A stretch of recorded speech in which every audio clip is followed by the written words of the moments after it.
Excella Education Study in USA assured scholarship. Contact 9881 నమస్కారం, welcome to I dream. నేను మీ విజిత. ప్రస్తుతం మనతో పాటు ఉన్నారు విశ్వపతిగా ప్రసిద్ధి చెంది టీవీకే మూర్తి గారు. కలో వెంకట నాయక అంటుంటారు. కలియుగ ప్రత్యక్ష దైవం ఆ ఏడుకొండలవాడు. అయితే కలియుగంలో ఆ ఏడుకొండలవాడి లీలలు ఏ విధంగా ఉన్నాయి అనేది మనకు ఆయన మాటల ద్వారా, ఆయన పుస్తకాల రూపంలో ఎన్నో పుస్తకాలు రాసి ఎన్నో భాషల్లో రాసి మనందరికీ తెలియజేస్తున్నారు. ఇప్పుడు గురుగారితో మాట్లాడి వాటికి సంబంధించిన విషయాలన్నింటినీ క్లియర్గా తెలుసుకుందాం. నమస్కారం గురుగారు. నమస్కారం తల్లి. ఎలా ఉన్నారు గురుగారు? ఫైన్ అమ్మా, చాలా సంతోషం మీతో మాట్లాడటం ఈరోజు. నా అదృష్టంగా నేను భావిస్తున్నా గురుగారు, మిమ్మల్ని కలవడం, మీతో మాట్లాడడం. సంతోషం, నాకు కూడా చాలా సంతోషం.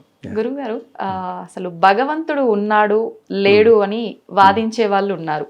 ఉన్నాడు అని కొంతమంది, లేడు అని కొంతమంది. అసలు నిజంగా భగవంతుడు ఉన్నాడా గురుగారు? యాక్చువల్లీ దీనికి సమాధానం చెప్పే ముందు నేను ఒక చిన్న చెప్తాను తల్లి. మామూలుగా మనం ధర్మరాజు యక్ష ప్రశ్నలు అని వింటాం. ఓకే, అది చాలా ఫేమస్. మహాభారతంలో మనకి ధర్మరాజుని యక్షుడు కొన్ని క్వశ్చన్స్ అడుగుతాడు, వాటికి సమాధానాలు అవన్నీ కూడా చాలా ఇదిగా ఉంటాయి.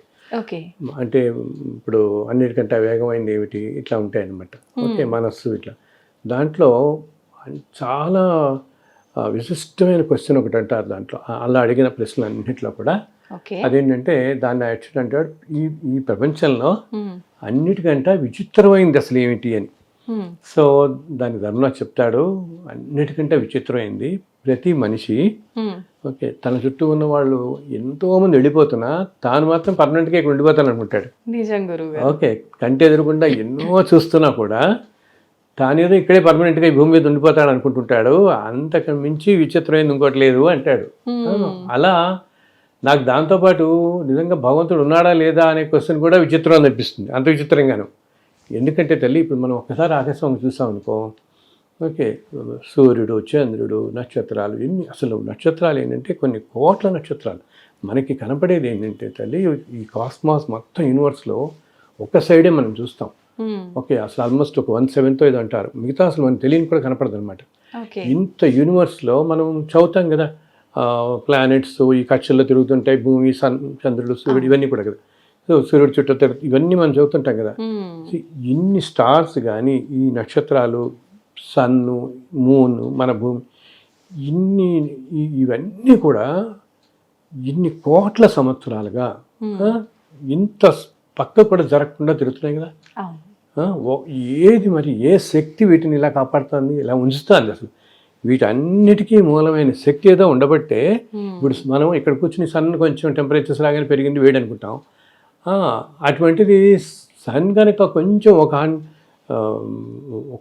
ఒక డిగ్రీస్లో కొంచెం తగ్గినా, లేకపోతే 100 కిలోమీటర్స్ ముందుకు వచ్చినా అసలు భూమి మీద జీవరాశి ఉండలేదు. బట్ స్టిల్ ఇన్ని కోట్ల సంవత్సరాలుగా అన్ని ప్లానెట్స్, అన్ని గ్రహాలు, వాటి స్థితులు గతులు కానీ ఏమాత్రం తప్పకుండా అలాగే తిరుగుతున్నాయి, అలాగే ఉన్నాయంటే ఏ శక్తి వీటన్నిటికీ కారణం మనకి? అవునా? అలాగే అసలు ఎందుకు మన చుట్టూ నేచర్, ప్రకృతి, అసలు మొట్టమొదటి మానవుడు ప్రకృతిలోనే భగవంతుని చూసేవాడు.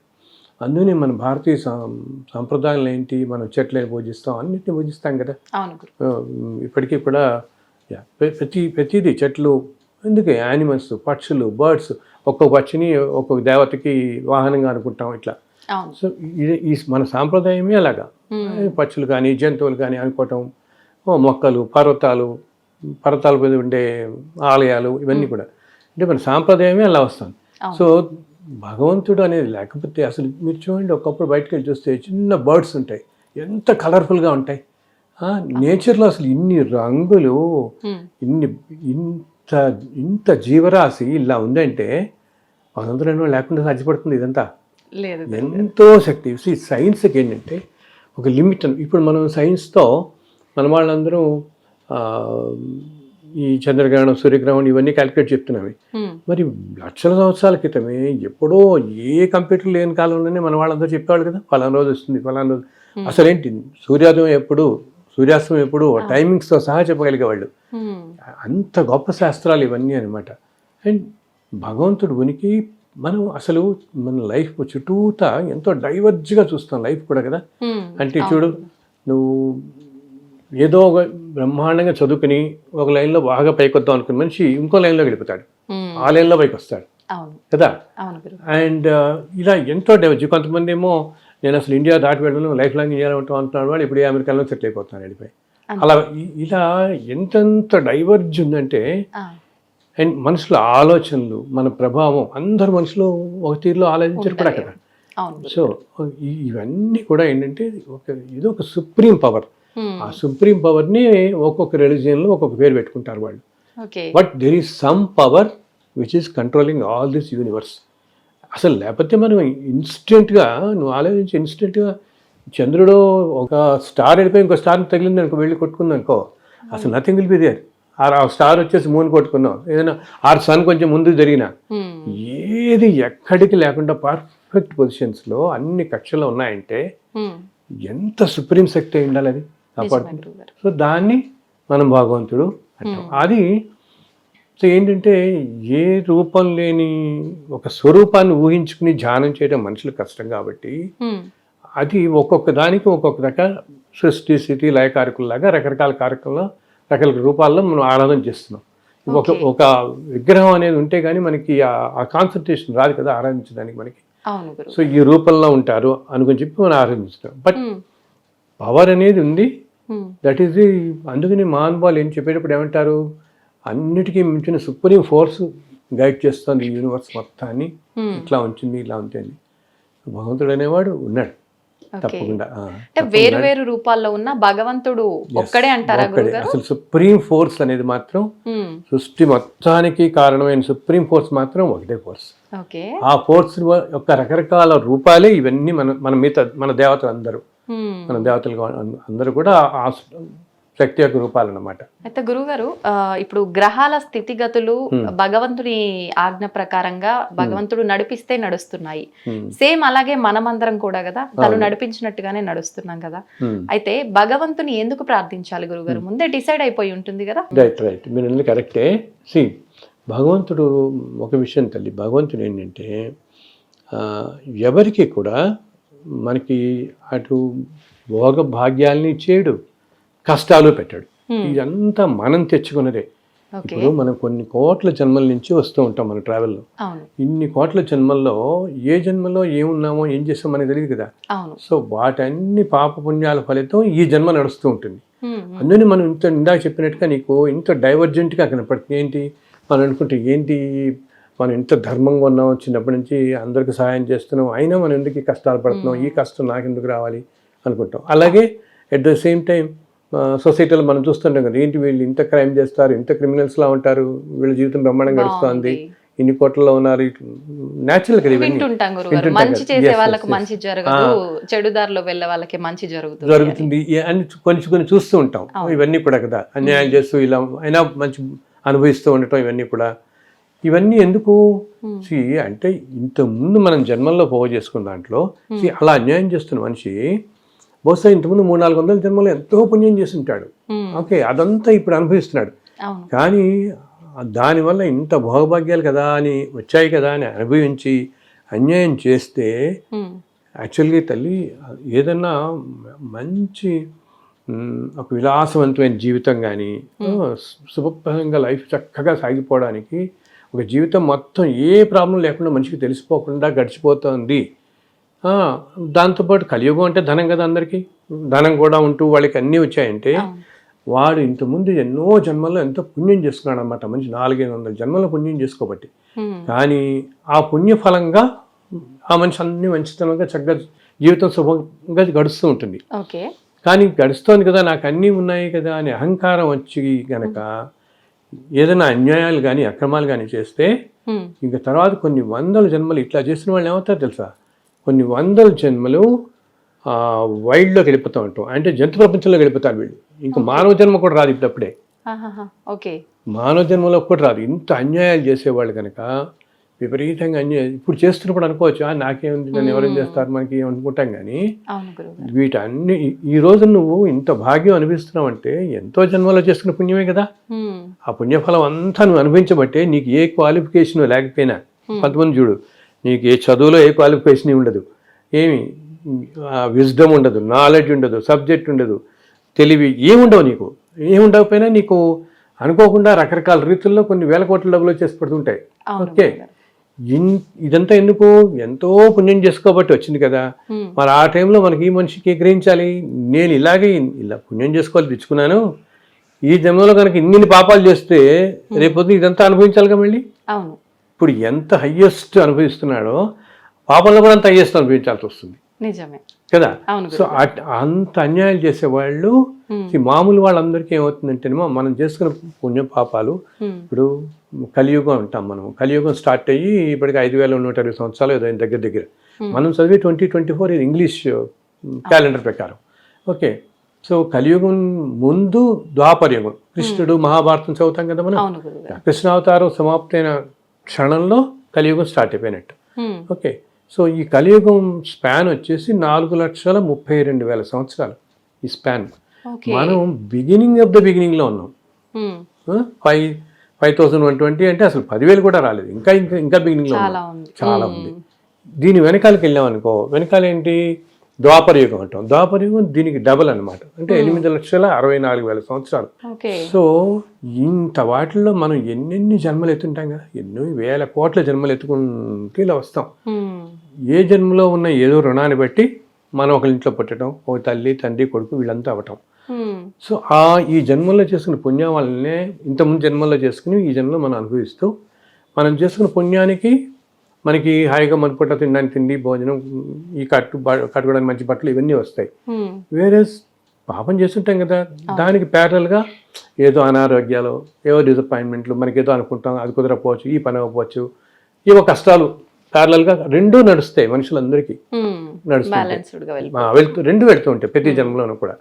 సో ఇలా అన్యాయాలు చేసేవాళ్ళు ఆ మాట అనుకోవాలి, నేను ఈరోజు ఇన్ని వేల కోట్ల సంపద తెచ్చుకుని ఇన్ని చేసుకుని చాలా సమాజంలో ఉన్నత పొజిషన్లో ఉన్నానంటే ఎంతో పుణ్యం చేసుకోబట్టి కదా. ఈరోజు నేను ఇన్ని అన్యాయాలు చేస్తామంటే మళ్ళీ కొన్ని వేల జన్మలో కష్టపడాల్సి వస్తుంది దానికి. అది కూడా ఏంటి, మామూలుగా కూడా కాదనమాట. నేను ఇలా విపరీతమైన ఇంకా ఏమంటాం, ఓ క్రిమినల్ యాక్టివిటీస్ కానీ ఇటువంటి వాటి అన్నిటికీ వెళ్ళే వాళ్ళకి అసలు జంతు ప్రపంచంలోకే వెళ్ళిపోతారని చెప్తున్నాను, శాస్త్రంలో చెప్తారు. ఇంకా మళ్ళీ మన మానవ జన్మ అన్నిటిలో కల్లా 84 లక్షల జీవకోటి వీటిల్లో మానవ జన్మ అన్నిటికంటే ఉత్తమమైంది మనకి కదా. మానవ జన్మలోనే మనకి జ్ఞానం, మాటలు అన్నీ ఉన్నాయి మనకి, మన మనస్సు, మన ఆలోచన అన్నీ కూడా. సో భగవంతుడు ఏంటంటే ఆయన అన్నీ చూస్తూ ఉంటాడు, అంతేకాని ఆయన ఎవరికి కష్టం పెట్టాడు, ఎవరికి భోగభాగ్యాలు, ఇవన్నీ మనం తెచ్చుకునేవే. ఓకే, అయితే ఏంటి, నువ్వు ఏదైనా విపరీతమైన మన కష్టాలు వచ్చినప్పుడు సాధారణంగా మనుషులు ఏంటంటే మరీ కష్టాలు వచ్చాయనుకో అనుకుంటాం, ఏంటి స్వామి నేను ఇంత పుణ్యాత్ముడిని, ఇంత ధర్మంగా ఉంటాను, ఇన్ని కష్టాలు పడే, అసలు నువ్వు లేవని భగవంతుడు లేడని ఇస్తారు కూడా అనేస్తారు, నిందిస్తూ ఉంటారు, నువ్వు ఉంటే ఇలా కష్టం పెడతావు నిజంగానే అనుకుంటారు. అలా అనుకున్న మనిషే ఆ క్షణంలో ఇంకోటి కూడా ఏమనుకోవాలి, నేను ఇప్పుడు ఈ మాత్రం 3 పూట్ల తిండి లభిస్తుంది కూడా ఆయనే కదా కారణం. అది కూడా లభించిన వాళ్ళని ఎంతమంది చూస్తాం మనం, ఎన్నెన్ని దేశాల్లోనో ఆఫ్రికన్ కంట్రీస్ అవన్నీ చూస్తే అసలు తినడానికి తిండి వారం రోజులకు ఓ రోజు కూడా వాడు తినడానికి ఉండదు వాడికి పాపం. అంత దీన పరిస్థితుల్లో మనకి ఇదంతా బాగా గడుస్తున్నప్పుడేమో నువ్వు ఉన్నావు, నువ్వు ఇచ్చావు అనుకోము, ఏదైనా కష్టం కానీ నాయన నువ్వే అన్ని కష్టాలు మమ్మల్ని పెడుతున్నావు, అసలు ఉన్నావా అని అడతాం ఆయన్ని, అంతే కదా. సో అందునే కష్టాలు వచ్చినప్పుడు కూడా భగవంతుని మనం ప్రార్థిస్తే వచ్చే ఫలితం మనకి ఏంటంటే ఈ కష్టాలు తట్టుకునే శక్తి వస్తుంది మనకి, ఈ కష్టాలు తగ్గిపో మనకి, మనం అనుభవించాల్సింది ప్రారంభ కర్మ అనేది ఎవరు తీసేయలేరు. ఓకే, ఎన్నో జన్మలో చేసుకునే కర్మ అందుకని మనం ఎంతో ధర్మాత్మలు కూడా మనకు కనపడే వాళ్ళు పాపం ఎన్నో కష్టాలు పాలవుతుంటారు, చూస్తున్నాం కదా మనం పాల్పడుతుంటే. ఎందుకు, ఏదో జన్మలో ఈయన ఏదో చేసుకుని ఉంటాడు. అది కూడా ఏంటి, జస్ట్ నీ వెనకాల జన్మే కాదు, నేను ఎప్పుడో 1000 జన్మల క్రితం ఏదో చేసుకున్నాను అనుకో, అది ఇప్పుడు అనుభవానికి రావచ్చు. అర్థమైందా, ఈ జన్మలో మన అనుభవానికి రావచ్చు. సో మళ్ళీ కింద జన్మలో నేను చేసుకునేది 400 జన్మల తర్వాత రావచ్చు. సో ఏ జన్మలో చేసుకున్న పాప పుణ్యాలు ఏ జన్మలో తర్వాత వస్తాయనేది మనకు తెలియదు, అనుభవించడం మాత్రం తప్పదు. సో ఇలా వచ్చినప్పుడు ఏంటంటే మనం, నైనా నువ్వు ఉన్నావు, నువ్వు చూసుకుంటావు నన్ను, నాకు శక్తి నువ్వు అని ప్రార్థిస్తే ఆయన్ని తప్పకుండా అటువంటి వాళ్ళకి భగవంతుడు ఖచ్చితంగా ఇస్తాడు. దానికి కూడా తల్లి నువ్వు ఎలా ఉంటుంది మనకి, మనకి బాగా కష్టాలు అవి వచ్చినప్పుడు నువ్వు ఏదో 2 గంటలు పూజ చేయి 4 గంటలు పూజ చేయి అంటే అంత కాన్సన్ట్రేషన్ ఉండదు మనిషికి కదా. అవును గురు. ఓకే, సో జస్ట్ ఆయన మనసారా ప్రార్థిస్తే, ఆర్తితో ప్రార్థిస్తే, ఆయన ఎప్పుడు కూడా నాకు ఇది కావాలి, మీరు 10 లక్షలు పెట్టి యజ్ఞం చేయండి, లేదా యాగం చేయండి, రోజు నా కోసం మీరు చదవండి, ఆయన అట్లా ఎప్పుడు అనడు. ఓకే, మనం ధర్మంగా ఉంటూ మనం మనం మనం ఇప్పుడు మన కష్టాలు వచ్చినా ఇంకొకరిని నిందించగా, ఇప్పుడు జనరల్ కష్టాలు అవగానే వాళ్ళు ఏమన్నా అంటారు, నీ వల్ల నాకు కష్టం వచ్చింది, అతను ఏదో కారణభూతులు అవుతాడు కానీ ఈ కష్టం నీదే, నువ్వు అనుభవించాల్సింది కాబట్టి ఏదో రూపంలో ఎవరి ద్వారానో ఎవరితోనో వస్తుంది మనకి. కాబట్టి ఆయన మనం మనిషిని నిందించకూడదు. ఒక మనిషిని ఏదో అని ఇతని వల్లే నేను ఇలా అయిపోయాను, ఇలా చేసాము, అలా అసలు దేవుడే లేడు ఇట్లా అనకుండా, ఆయన నువ్వు ఉన్నావు, నువ్వు మమ్మల్ని బయటపడేన ఆర్తి అంటాం చూసావు మనం, ఆ ఆర్తితో కనుక ఆయన్ని సింప్లీ వేడుకుంటే చాలు. రోజు ఒక్క నమస్కారం పెట్టి, స్వామి నాకు ఇవన్నీ తట్టుకునే శక్తి నాకు ఇవ్వు, తొందరగా బయటపడాయి అని సింపుల్ ప్రార్థన చేసిన అసలు ఆయనే చెప్తాడు ఒక చోట, కలియుగంలో కేవలం నా నామస్మరణకే ఇంతకుముందు యుగాల్లో తపస్సుకి యజ్ఞయాగాదులకి ఇచ్చేంత ఫలితం నా నామాన్ని స్మరిస్తే చాలిస్తానంటాడు. అంత ఈక్వల్ ఫలితం. సో బికాజ్ ఆయనకు అప్పుడే తెలుసు కలియుగం వచ్చే టైంకి వీళ్ళెవరికి టైం ఉండదు అంతా, ఇవన్నీ చేసేంత భగవంతుడే మనకు ఆప్షన్స్ ఇస్తాడు, ఆప్షన్స్ ఇచ్చాడు. సో కష్టాలు వచ్చినప్పుడు ఇలా నేను నువ్వు ఉన్నావు, నువ్వు మమ్మల్ని బయటపడేస్తావు అని మనం ధర్మంగా ఉంటే తప్పకుండా ఆ కష్టాలను తట్టుకునే శక్తి ఇస్తారు మనకి. అండ్ తొందరగా తగ్గుతాయి, వాటి తీవ్రత తగ్గుతుంది, ఏదైనా తీవ్రత తగ్గుతుంది, తొందరగా బయటపడగలుగుతాం.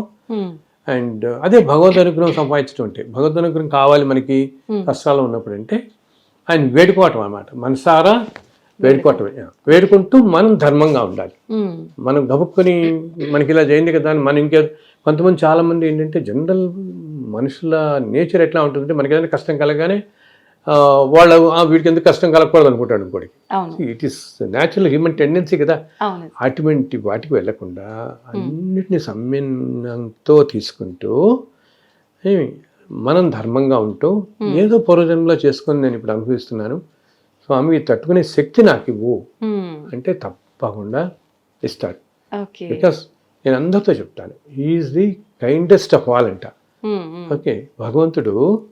అండ్ ఇంకొకటి ఏంటి, భగవంతుడికి తెలిసినట్టుగా మన గురించి ఎవరికి తెలియదు.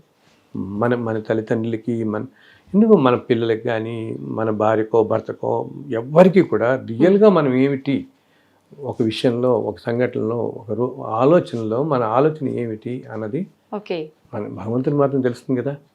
మన వీక్నెస్లు, మన టెంప్టేషన్, మన కష్టాలు అన్నీ కూడా ఆయనకి తెలుసు కదా. So will definitely take care of అస్.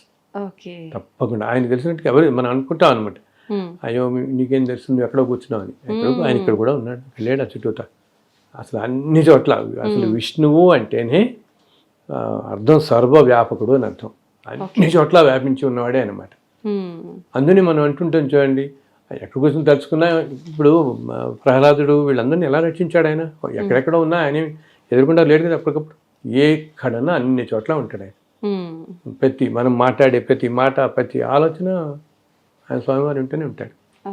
అది మనం ఒక వెంకటేశ్వరం అనుకోని, కృష్ణుడు అనుకోని, అమ్మవారు అనుకోని, ఏదైనా రూపాలు ఏదైనా అవని ఆ శక్తి ఎవరు ఏ రూపంగా కొలుస్తున్నారు. అయితే గురువు గారు, ఇప్పుడు ఇంతకు ముందు కాలంలో అంటే ఇంత పాప పుణ్యాలు లేవు, అంత న్యాయబద్ధంగా నడిచింది. ఒకప్పుడు మీరు అన్నట్టుగా ద్వాపర యుగము అలా. ఇప్పుడు ఇది కలియుగం కదా, కలియుగంలో పాప పుణ్యాలు ఎక్కువైపోయాయి. ఇప్పుడు ఈ కలియుగంలో భగవంతుడి దర్శనము, మనం కోరుకున్న వెంటనే భగవంతుడి అనుగ్రహము, ఇవన్నీ సాధ్యపడతాయంటారా? అవుతాయి తల్లి, తప్పకుండా అవుతాయి. చెప్పాను కదా ఇందాక నేను అన్నట్టు, మనం అంత ఆర్తితో కలిసి మనం ధర్మంగా ఉంటే తప్పకుండా. ఒకటి ఏంటంటే, మామూలుగా కూడా మనం ఇలాగా ఏమంటాం, మనం ఇప్పుడిప్పుడు కథల్లో చదువుతుంటాం చూడు, పాతకాలంలో ఎవరో రాక్షసులు ఉండేవాడు, జనాలందరినీ హింసించేవాడు, వింటుంటాం కదా. ఆ కాలంలో చాలా ప్రజలందరూ చాలా కష్టాలు పడ్డారని చదువుతూ ఉంటాం కదా.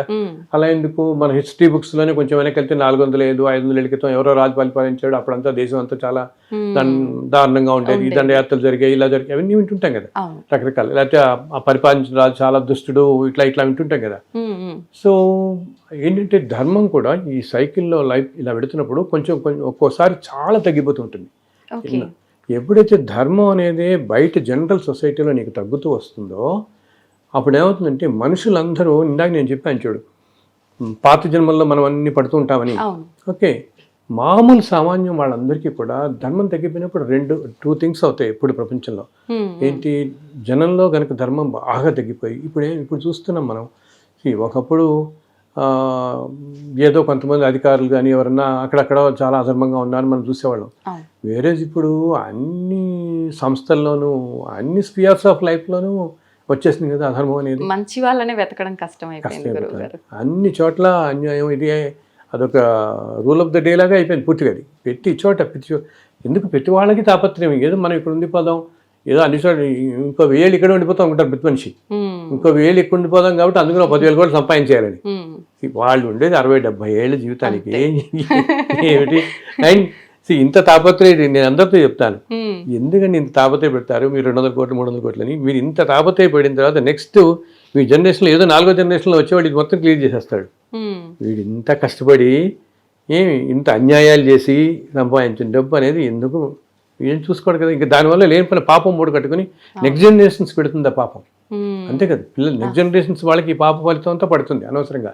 వీళ్ళు ఎక్కువ కనుక పాపం చేస్తే అది వాళ్ళ మీద కూడా చూపిస్తుంది. అందులో ధర్మంగా ఉండాలని చెప్పాను మనం అందరికీ. సో భగవంతుడు ఇప్పుడేంటి, ఎప్పుడైతే సొసైటీలోనే ధర్మం అనేది లేదో ఈ మధ్య చాలా తగ్గిపోతూ చూస్తున్నాను. 4-5 ఏళ్ల నుంచి అలా పడిపోతుంది కదా. ఎప్పుడైతే ధర్మం అనేది లేదో మనకేమవుతుంది, మామూలు మనుషులందరికీ కూడా నువ్వు ఒక 10 జన్మల్లో పడాల్సిన పాప కర్మ కానీ పుణ్యం అది ఒక్కసారి ఈ జన్మలో వచ్చేస్తుంది. అలాగా నెట్టుకుని వచ్చినట్టు వస్తుంది అనమాట. అందుకనే మనం చూడు ఈ మధ్య కాలంలో ఎంతో చిన్న ఏజ్ అనారోగ్యాలు రావటము, అన్యూజువల్ రోగాలు రావటం. ఇప్పుడు మన కరోనా ప్రపంచం మొత్తాన్ని ఎలా ఆపేసింది. అసలు మోస్ట్ ఊహించినవన్నీ రావటం అనమాట.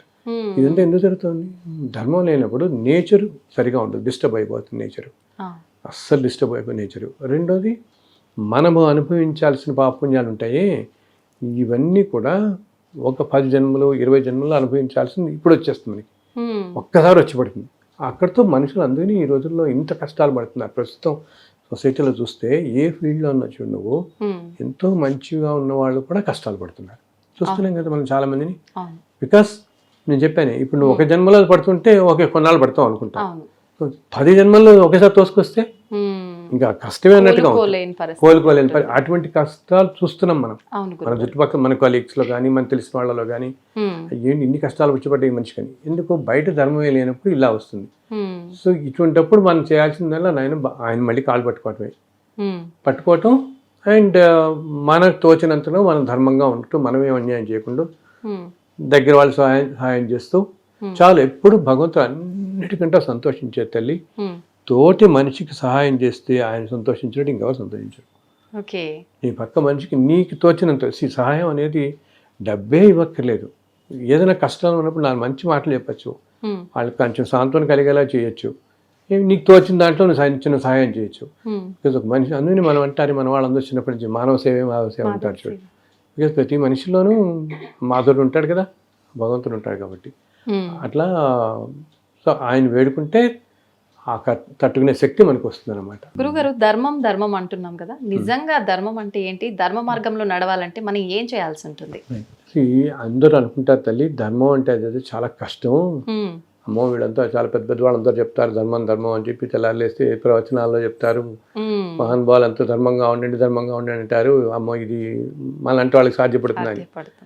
బట్ అసలు నన్ను నడిచే ప్రపంచంలో అన్నిటికంటే తేలికైంది ధర్మాన్ని ఆచరించడమే. దానికి నీకు క్వాలిఫికేషన్స్ అక్కర్లేదు, పొజిషన్స్ అక్కర్లేదు, డబ్బు అక్కర్లేదు, మనుషులు అక్కర్లేదు, ఏ ఇన్స్ట్రుమెంట్స్ అక్కర్లేదు, ఏం అక్కర్లేదు. మన మనస్సు ప్యూర్గా ఉంచుకుంటే చాలు. అన్నిటికంటే ఉత్తమమైన ధర్మం ఏంటి అసలు? అది కూడా మహాభారతంలోనే ఒక పద్యం వస్తుంది. దాంట్లో ఏం చెప్తారంటే, వేరే వాళ్ళు అన్నిటికంటే ఉత్తమమైన ధర్మం ఏమిటి అని ఒక పద్యం ఉంటుంది దానికి. ఆ ధర్మంలో ఏమిటంటే, వేరే వాళ్ళు నీకు ఏం చేస్తే నువ్వు కష్టం నీకు అనిపిస్తుందో అది నువ్వు ఇంకోళ్ళకి చెయ్యకు, అది అవతల వాళ్ళకి చేయకపోవటం పరాయణము పరమ ధర్మములకెళ్ళనని వస్తుంది. ఒరలే ఎవని వినరించిన అని ఒక పద్యం, అది 4 లైన్లు. వేరే వాళ్ళు నీకు ఏది చేస్తే నీకు కష్టం అనిపిస్తుందో, నీకు అప్రయం కలుగుతుందో అది వాళ్ళకి నువ్వు చేయకుండా ఉండటం పరాయణము పరము ధర్మములకు వెళ్ళను. అన్ని ధర్మాల కంటే గొప్ప ధర్మం ఏంటంటే అవతల వాళ్ళని కష్టపెట్టకుండా ఉండటం.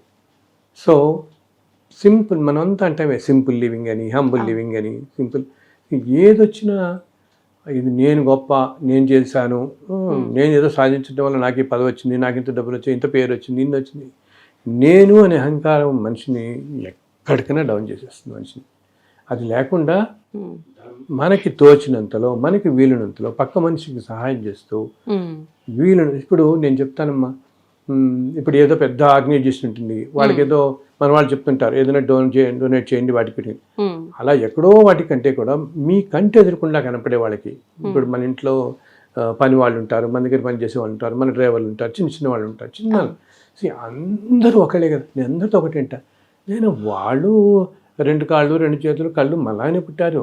ఓకే, కేవలం నువ్వు ఎక్కడ పుట్టావు అన్నదే నీ జీవితం నిర్ణయించబడుతుంది. ఎందుకు నిర్ణయించబడుతుంది? పూర్వజన్మల కర్మఫలంగా. సో పాపం వాళ్ళకి పూర్వజన్మ కర్మఫలంగా వాళ్ళు అలా ఉన్నారు, నీ పూర్వజన్మ కర్మఫలంగా నువ్వు ఇలా ఉన్నావు. ఉన్నప్పుడు నువ్వేం చేయాలి? వాళ్ళకి నీ శక్తి కొద్ది నువ్వు సహాయం చేయి.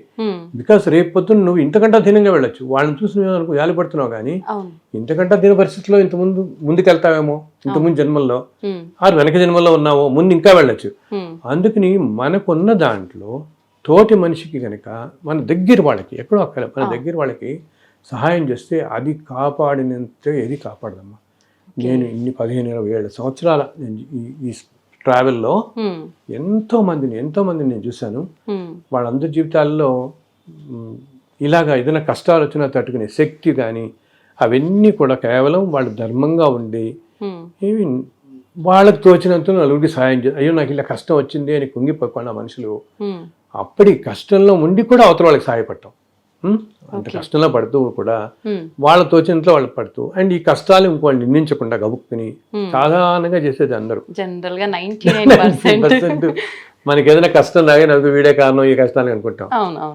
అది కారణం అనేది మనం పౌరజన్మంలో చేసుకున్నదే మనకు వస్తుంది, అదే కారణభూతం అవుతుంది. కానీ ఈ మనుషులు సంఘటనలు ఇవేమి కాదు, వాళ్ళు ఏదో అలా రావాలి కాబట్టి అలా అనుకోరుతాయి మనకి, అంతే.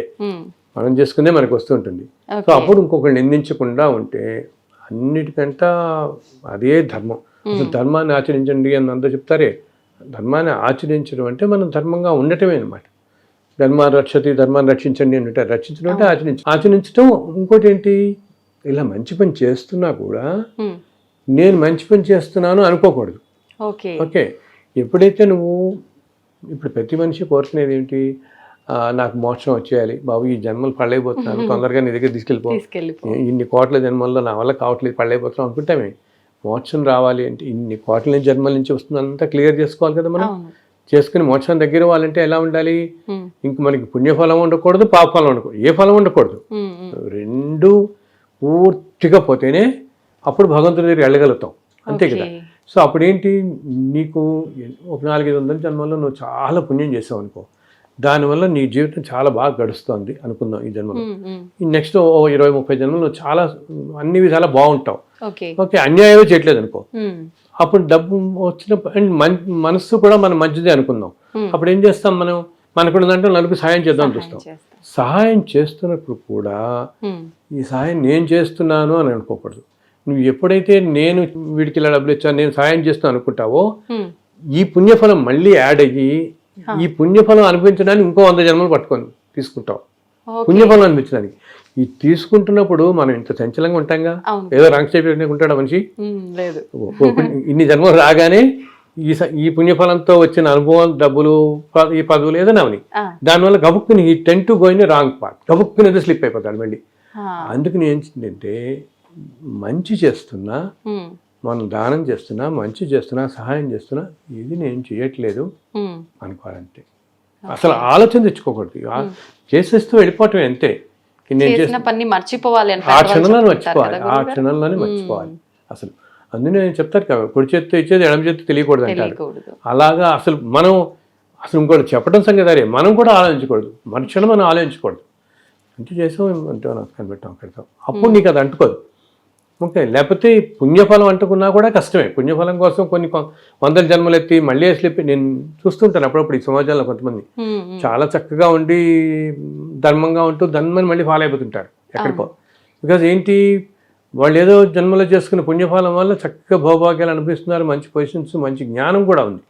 వాటితో పాటు జ్ఞానం అన్నీ ఉండి కూడా ఎక్కడో ఉన్నది ఏదో చేసుకున్న ఈగో ఉంటుంది మనుషులకి. అహంకారం అనేది ఎటువంటి పరిస్థితుల్లో రాకూడదు. అది కనుక వచ్చిందా అందరూ అనుకుంటా ఏం పర్వాలేదులే, నాకు ఎవరేం చేయగలరు అనుకుంటారు. మనం కంటెదరకుండా ఎన్నో చూస్తున్నాం. అలా అనుకున్న వాళ్ళందరూ ఎక్కడికి వెళ్ళిపోతారో ఈ హిస్టరీలో. సో అది మాత్రం రానియకుండా ఉండకూడదు. సో దీనికి కూడా ఏం చేయాలి మనం, దీనికి కూడా భగవంతునే పట్టుకోవాలి. నాయనా ఈ అహంకారం మాత్రం రానియకుండా చూడు తండ్రి. నేను యాక్చువల్గా రోజు నేను ఆల్మోస్ట్ 28 పుస్తకాలు రాశాను ఈ అన్ని దేవతల మీద. అలా దేవతలు అలా కూర్చొని చెప్తుంటే రాస్తుంటాను నేను. సాక్షాత్తు వాళ్ళు అలా చెప్తుంటే రాస్తాను అనమాట. అందుకని ఈరోజు ఇంత ప్రామాణికంగా నిలబడ్డాయి, ఎంతోమంది జీవితాలు బాగుపడుతున్నాయి.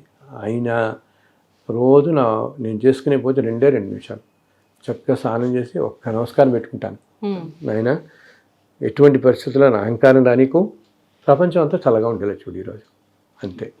ఈ 2 నా కొంచెం అందరినీ చల్లగా ఉండేలా చూడు, మళ్ళీ నాకు వాళ్ళని పెడుతాను, ఇట్లా అనమాట. సో ధర్మం అంటే అది మనకి తోచినంతలో ఇంకొకరికి సహాయం చేయటం, పక్క మనిషికి సహాయం చేయటం.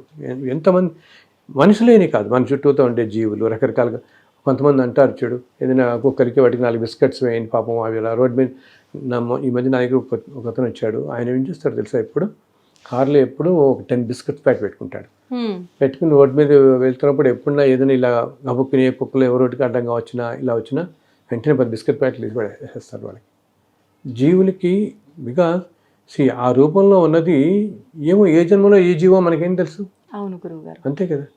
ఇప్పుడు ఒక్కొక్కప్పుడు కొంతమంది చూడమ్మా, మన ఇళ్లలో కొంతమంది చూస్తుంటాం, మన ఇంటి దగ్గర ఏదో ఒక కుక్కో ఏదో ఒకటి అలా తిరుగుతూనే ఉంటుంది. ఎంతతో కసిన్నా పోదు, అది పోదు, మళ్ళీ మన ఇంటికే వస్తుంటుంది. దానికి ఏం పెట్టమైనా దాన్ని కొడతారు, తోసేద్దామని చూస్తారు, మళ్ళీ మన దగ్గరికి వస్తుంది. అంటే ఏంటి, మోస్ట్ ప్రాబబ్లీ అది బహుశా ఏదో జన్మలో మనకు తెలిసిన ఏ స్నేహితుడు ఎవరో ఉండొచ్చు. అర్థమైందా, ఏదో అయ్యి ఎన్నో అన్యాయాలన్నీ చేయటం వల్ల ఈ జన్మ తీసుకుని, అయినా ఆ సోల్ ఉంటుంది మనలో ఉండే ఆత్మకి తెలుస్తూ ఉంటుంది. ఇవన్నీ కూడా ఆత్మకి తెలుస్తాయి. ప్రతిదీ కూడా మన మనస్సుకి తెలియదు. Mind in the physical body అంటామే. మన మైండ్ ఏంటి, మైండ్ ఎప్పుడు లాజిక్ చూస్తుంది. ఇది లాజికల్గా, ఇది ఇట్లా ఉంది, అది అట్లా ఉంది, వీటి సంపాదించాడు, ఇలా చేశాడు, మైండ్ అంతా లాజిక్ అప్లై చేస్తుంది. వేరే సోల్కి అదంతా ఉండదు. ఓకే, సో సోల్కి తెలుస్తూ ఉంటుంది. ఏదైనా చోటుకి వెళ్తే, అందుకు నేను చూడు కొన్ని చోటుకి వెళ్తే చాలా ప్లెజెంట్గా ఫీల్ అవుతాం. ఒక చోటికి మనం వెళ్ళిపోయి 6 గంటలో వచ్చేద్దాం అనుకున్న వాళ్ళు ఎందుకు అక్కడి నుంచి రాబుద్ది కాదు. ఓకే, బికాస్ ఆ సోల్ నోస్ అక్కడ ఏదో మనకి ఏదో కనెక్షన్ ఉంది వాళ్ళతో. ఇన్ని జన్మల్లో ఎవరెవరు ఎప్పుడు వాళ్ళు ఏంటో మనకి తెలియదు. సో ఇలా వచ్చిన ఆ కుక్క ఏదో ఒకటి బహుశా ఏదో జన్మలో మన బంధువు ఏదో అయ్యింది, ఈ పాపాల వల్ల చుట్టుకుని, బట్ ఆ సోల్కి తెలుస్తుంది కదా, ఈ చుట్టుపక్కల తెలుస్తూ ఉంటుంది. సో అటువంటి వాటికి కనుక నువ్వు ఏదో ఇంత అన్నం పెట్టావనుకో, తిండి పెడితే ఆ సోల్ శాంతిస్తుంది కదా పాపం వాటికి. అందుకనే మన వాళ్ళు అందరూ చెప్తారు భూతదయ అంటుంటారే, అందరు చెప్పేది అది కాపాడినట్టు ఏది కాపాడు. ఇది దీనికి పెద్ద ఏమంటాం, ఎవరైనా చేయగలదు, అతి సామాన్యులైనా కూడా చేయొచ్చు. ధర్మం ఇప్పుడు అర్థమైంది దానికి, ధర్మం అనేదానికి నీకు 100 కోట్లు ఉండక్కర్లేదు. ఇవన్నీ మామూలుగా మన పనులు మనం చేసుకుంటూ నిత్యం ఏదైనా చిన్నది సహాయం చేస్తే అది ఎంతో కాపాడుతుంది. నేను చూశాను ఇన్ని సంవత్సరాల్లో సామాన్య జీవితం గడుపుతూ నలుగురికి సహాయం చేస్తున్న వాళ్ళు ఎంతో చక్కగా ఉంటున్నారు తల్లి. ఎటువంటి కష్టాలు వచ్చినా శక్తి వస్తుంటోంది, ఆ తట్టుకునే శక్తి, మళ్ళీ బయటపడుతున్నారు, మళ్ళీ చక్కగా ఉంటున్నారు. అలా వచ్చాం కదా అని మళ్ళీ మంచి దాంట్లోకి వచ్చాం కదా అని మర్చిపోకుండా మళ్ళీ ఇదే మార్గంలో వెళ్తున్నారు వాళ్ళు. మనం ధర్మ మార్గంలో నలుగురికి సహాయం చేస్తూ వెళ్తుంటే భగవంతుడి అనుగ్రహం మన పైన ఖచ్చితంగా ఉంటుంది. తప్పకుండా ఉంటుంది. ధర్మం అదే సహాయం మనిషికి అసలు కలియుగానికే దానం, అంతే.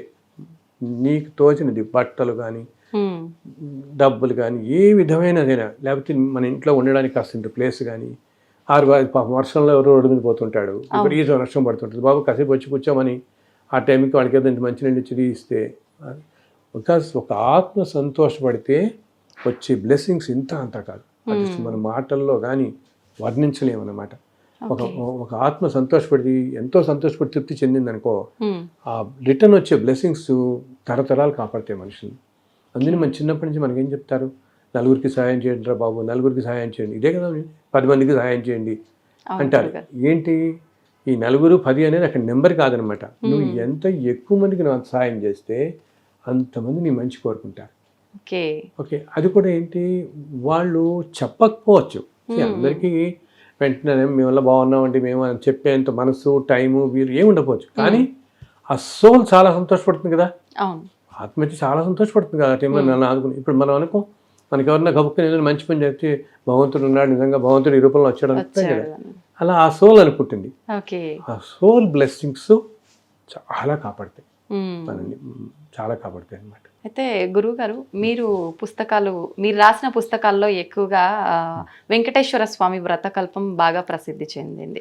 మీరు మొత్తం 28 పుస్తకాలు రాశారని విన్నాను. 12 భాషల్లోనూ ఏమో రాశారని కూడా విన్నాను గురుగారు, నిజమేనండి? అది 12 భాషల్లో వచ్చాయా? అంటే భాషలో రావటం అంటే తల్లి, నేను ఆల్మోస్ట్ 32 పుస్తకాల దాకా రాసినట్టున్నా ఇప్పుడు నేను. ఓకే, సో దాంట్లో 18 పుస్తకాలు 28 బుక్స్ రాశాను. సో వీటిల్లో 18 పుస్తకాలు స్వామివారి మీద రాసినవి. ఓకే, దాంట్లో ఈ వెంకటేశ్వర వ్రతకల్పం అనేది 2005లో నేను రాశాను. 2005లో. అది ఏంటంటే నాకు యాక్చువల్గా నేను ఇంజనీరింగ్ చేశాను. ఇంజనీరింగ్ చేసి కొన్నాళ్ళు ఇంజనీరింగ్ కాలేజ్లో వర్క్ చేశాను. హైదరాబాద్లో ఉస్మానియా యూనివర్సిటీలో BA చదివి తర్వాత REC వరంగల్లో MTech చేసి 4 సంవత్సరాలు ఆల్మిన్లో చేశాను. తర్వాత 10 సంవత్సరాలు ఇంజనీరింగ్ కాలేజ్లో చేశాను, మాతృశ్రీ ఇంజనీరింగ్ కాలేజ్ హైదరాబాద్లో. చేస్తున్నప్పుడు 93, 94 టైంలో నేను కంపెనీస్కి లోగోస్ అవి మొదలుపెట్టాను, వేదిక్ లోగోస్ అని చేస్తుండేవాడిని. అలా చేస్తూ ఇక 98లో జాబ్ రిజైన్ చేసి 98 నుంచి ఇప్పటిదాకా ఇదే ఫుల్ టైం అనమాట, ఈ లోగో డిజైనింగ్. అలా ఒక 5-6 వేల కంపెనీలు నేను చేస్తుంటాను. ఒక వేదిక్ సిస్టమ్తో నేను సెలెక్ట్ చేస్తాను అనమాట. ఓకే, ఇది ఇట్లా సాగుతుండగా 2001లో అనుకుంటా మొట్టమొదటి బుక్ రాశాను నేను. అప్పటిదాకా అసలు నేనేమి చెప్పాలంటే పెద్దగా వేదాలు, శాస్త్రాలు ఏమీ చదువుకోలేదు. వరుసను సొక్కుతో అలా ఫ్లో అలా వస్తుంది, రాస్తున్నాను. ఓకే, సో మొట్టమొదటి బుక్ శ్రీనివాస మహాత్యం అని తిరుమల విశేషాలతో రాశాను. ఓకే, 2001లో. అదేంటంటే తల్లి, అది ఒక 8 నెలలు పట్టింది నాకు రాయడానికి. అండ్ అది ఒక దీక్షలాగా తీసుకున్నాను. బికాస్ స్వామివారు మనకి కనపడి మన ఆదేశించి రాయమంటాం అంటే సామాన్యం కాదు కదా.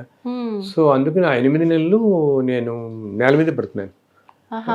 అండ్ ఎక్కడికి వెళ్ళేవాడిని కాదు, ఎవరికి ఏ ఫంక్షన్స్కి ఎక్కడికి వెళ్ళకుండా. అండ్ మధ్యలో కొన్నాళ్ళు తిరుమల వెళ్ళి నేను కొండ మీద కూర్చుని మ్యాన్స్క్రిప్ట్ రాసుకుని, అండ్ ఆయన తర్వాత మళ్ళీ వచ్చి రాతపతి అంతా రాసుకున్న తర్వాత 8 నెలలు పట్టింది. 8 నెలలు పట్టిన తర్వాత ప్రింట్ చేసి మొదటి కాపీలు తీసుకుని ఆలిపిరి దగ్గర నుంచి నడిచెక్కి స్వామి హుండీలో సమర్పించాం. అక్కడ శ్రీవారి పాదాలని ఉంటుంది కొండ మీద, అక్కడ పెట్టి పూజ చేసి సమర్పించాం. అంతా ఫ్రీగా అయిపోవటమే. తర్వాత అలా ఇస్తూ తర్వాత 2005 దాకా మళ్ళీ ఏం రాలేదు నేను. 2005లో మళ్ళీ ఒకసారి స్వామివారి ఇలా నాకు కల్లో కనపడి, నాయన ఒకసారి నువ్వు తిరుమల రా, నేను నీకు ఒక వ్రతం ఒకటి నేను నీకు చెప్తాను. నీకు కలియుగంలో మనుషులందరినీ కష్టాల నుంచి రక్షించి అతి తేలికైన వ్రతం ఇది, మత విధానం అని చెప్తే చాలా సంతోషపడి నేను అప్పుడు త్వరలోనే వెళ్ళి వెంటనే 2005లో వెళ్ళి తిరుమలలో నేను వెళ్ళి కూర్చుంటే, ఆ రోజుల్లో ఏంటంటే మనకి గుడి ఎదురుకుండానే ఉండేవి మెట్లు. ఇప్పుడు అంతా వెయ్యికాళ్ళ మండపం అంతా పడగొట్టేసి వెనకంటే వెళ్ళిపోయింది. ఆ మెట్ల మీద నేను సాయంత్రం ఒకరోజు ఇలా కూర్చున్నాను తల్లి. వెళ్ళినప్పుడు కూర్చుంటే నాకు ఒక్కసారి అప్పుడు మనకి మెట్ల మీద కూర్చుంటే ఎదురుకుండా గుడి అంతా కనపడుతూ ఉంటుంది. అప్పుడు ధ్వజస్తంభం అని కనపడేవి ఎదురుకుండా. కింద అలా ఊంజల్ సేవన అవుతుంటుంది సాయంత్రం అప్పుడు కదా, శ్రీదేవి భూదేవితో చూస్తాం కదా, ఆ సేవ అవుతుంటుంది. ఇలా కూర్చున్నాను అనమాట. సహస్రదీపాలంకరణ అంటున్నాం ఇప్పుడు మనం, శ్రీదేవి భూదేవిని తీసుకొచ్చి చేస్తారు కదా. సో ఇలా నేను కూర్చున్నాను. కూర్చుంటే ఆయన ఒక్కసారిగా పెద్ద వెలుగులాగా అనిపించి నాకు ఇంకా అక్కడ ఏమీ నాకంటే కనపడలేదు. ఆ ఆలయం కానీ ఆ పరిసరాలు కానీ ఏమీ కనపడకుండా అసలు ఆలయం వెనకాల మొత్తం ఆకాశం అంతా వ్యాపించినట్టుగా ఒక విశ్వరూపంలో కనపడ్డాడు భగవంతుడు నాకు. అందరు దేవతల రూపాలు, అన్ని దేవతల రూపాలు అలా కనపడి అసలు నాకు ఎవరి మాటలు ఇప్పుడు మనం ఎట్లా మీద కూర్చుంటే మన పక్కన చాలా మంది వెళ్తారు కదా, నాకు ఏమీ తెలియలేదు.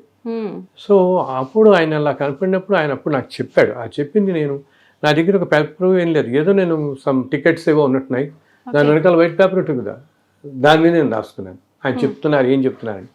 అప్పుడు దాంట్లో ఆయన చెప్తాడు, నాయన ఇది వెంకటేశ్వర వ్రతకల్పం అని చెప్పి కలియుగాంతం దాకా ఇలా ఉండిపోతుంది, యుగ యుగాల దాకా ఉంటుంది ఇది. ఇది 2 విధాలుగా చేసుకోవచ్చు. మొదటిది భగవాన్ ఉవాచ, మొదటి అధ్యాయం నేను చెప్తాను నీకు. తర్వాత 4 అధ్యాయాలు 4 మహర్షులు చెప్తారు నీకు కథలు. అమ్మా అంటే ఆ మహర్షుల పేర్లు కూడా మీకు భగవంతుడు చెప్పాడు, ఈ మహర్షులు నలుగురు చెప్తారని దాంట్లో ఉంటుంది కథల్లో. 4. సో మొదటిది భగవాన్ అని ఆయన చెప్తాడు. ఇది 5 కథలతో ఉంటుంది.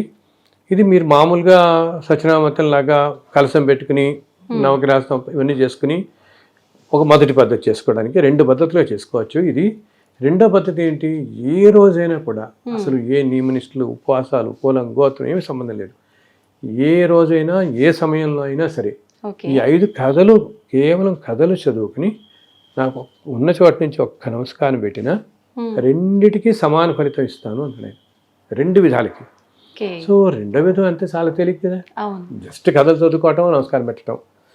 కులం కానీ గోత్రం కానీ నియమనిష్టలు, ఉపవాసాలు ఏ రెస్ట్రిక్షన్స్ లేవు. అది ఎప్పుడు 2005లో జరిగింది. ఇది మనం 24కి వచ్చాం కదా ఇప్పుడు. సో అది చెప్పగానే నేను రాసుకుని మొదటి కథ అంతా ఆయన చెప్పాడు కదా విధానం అంతా.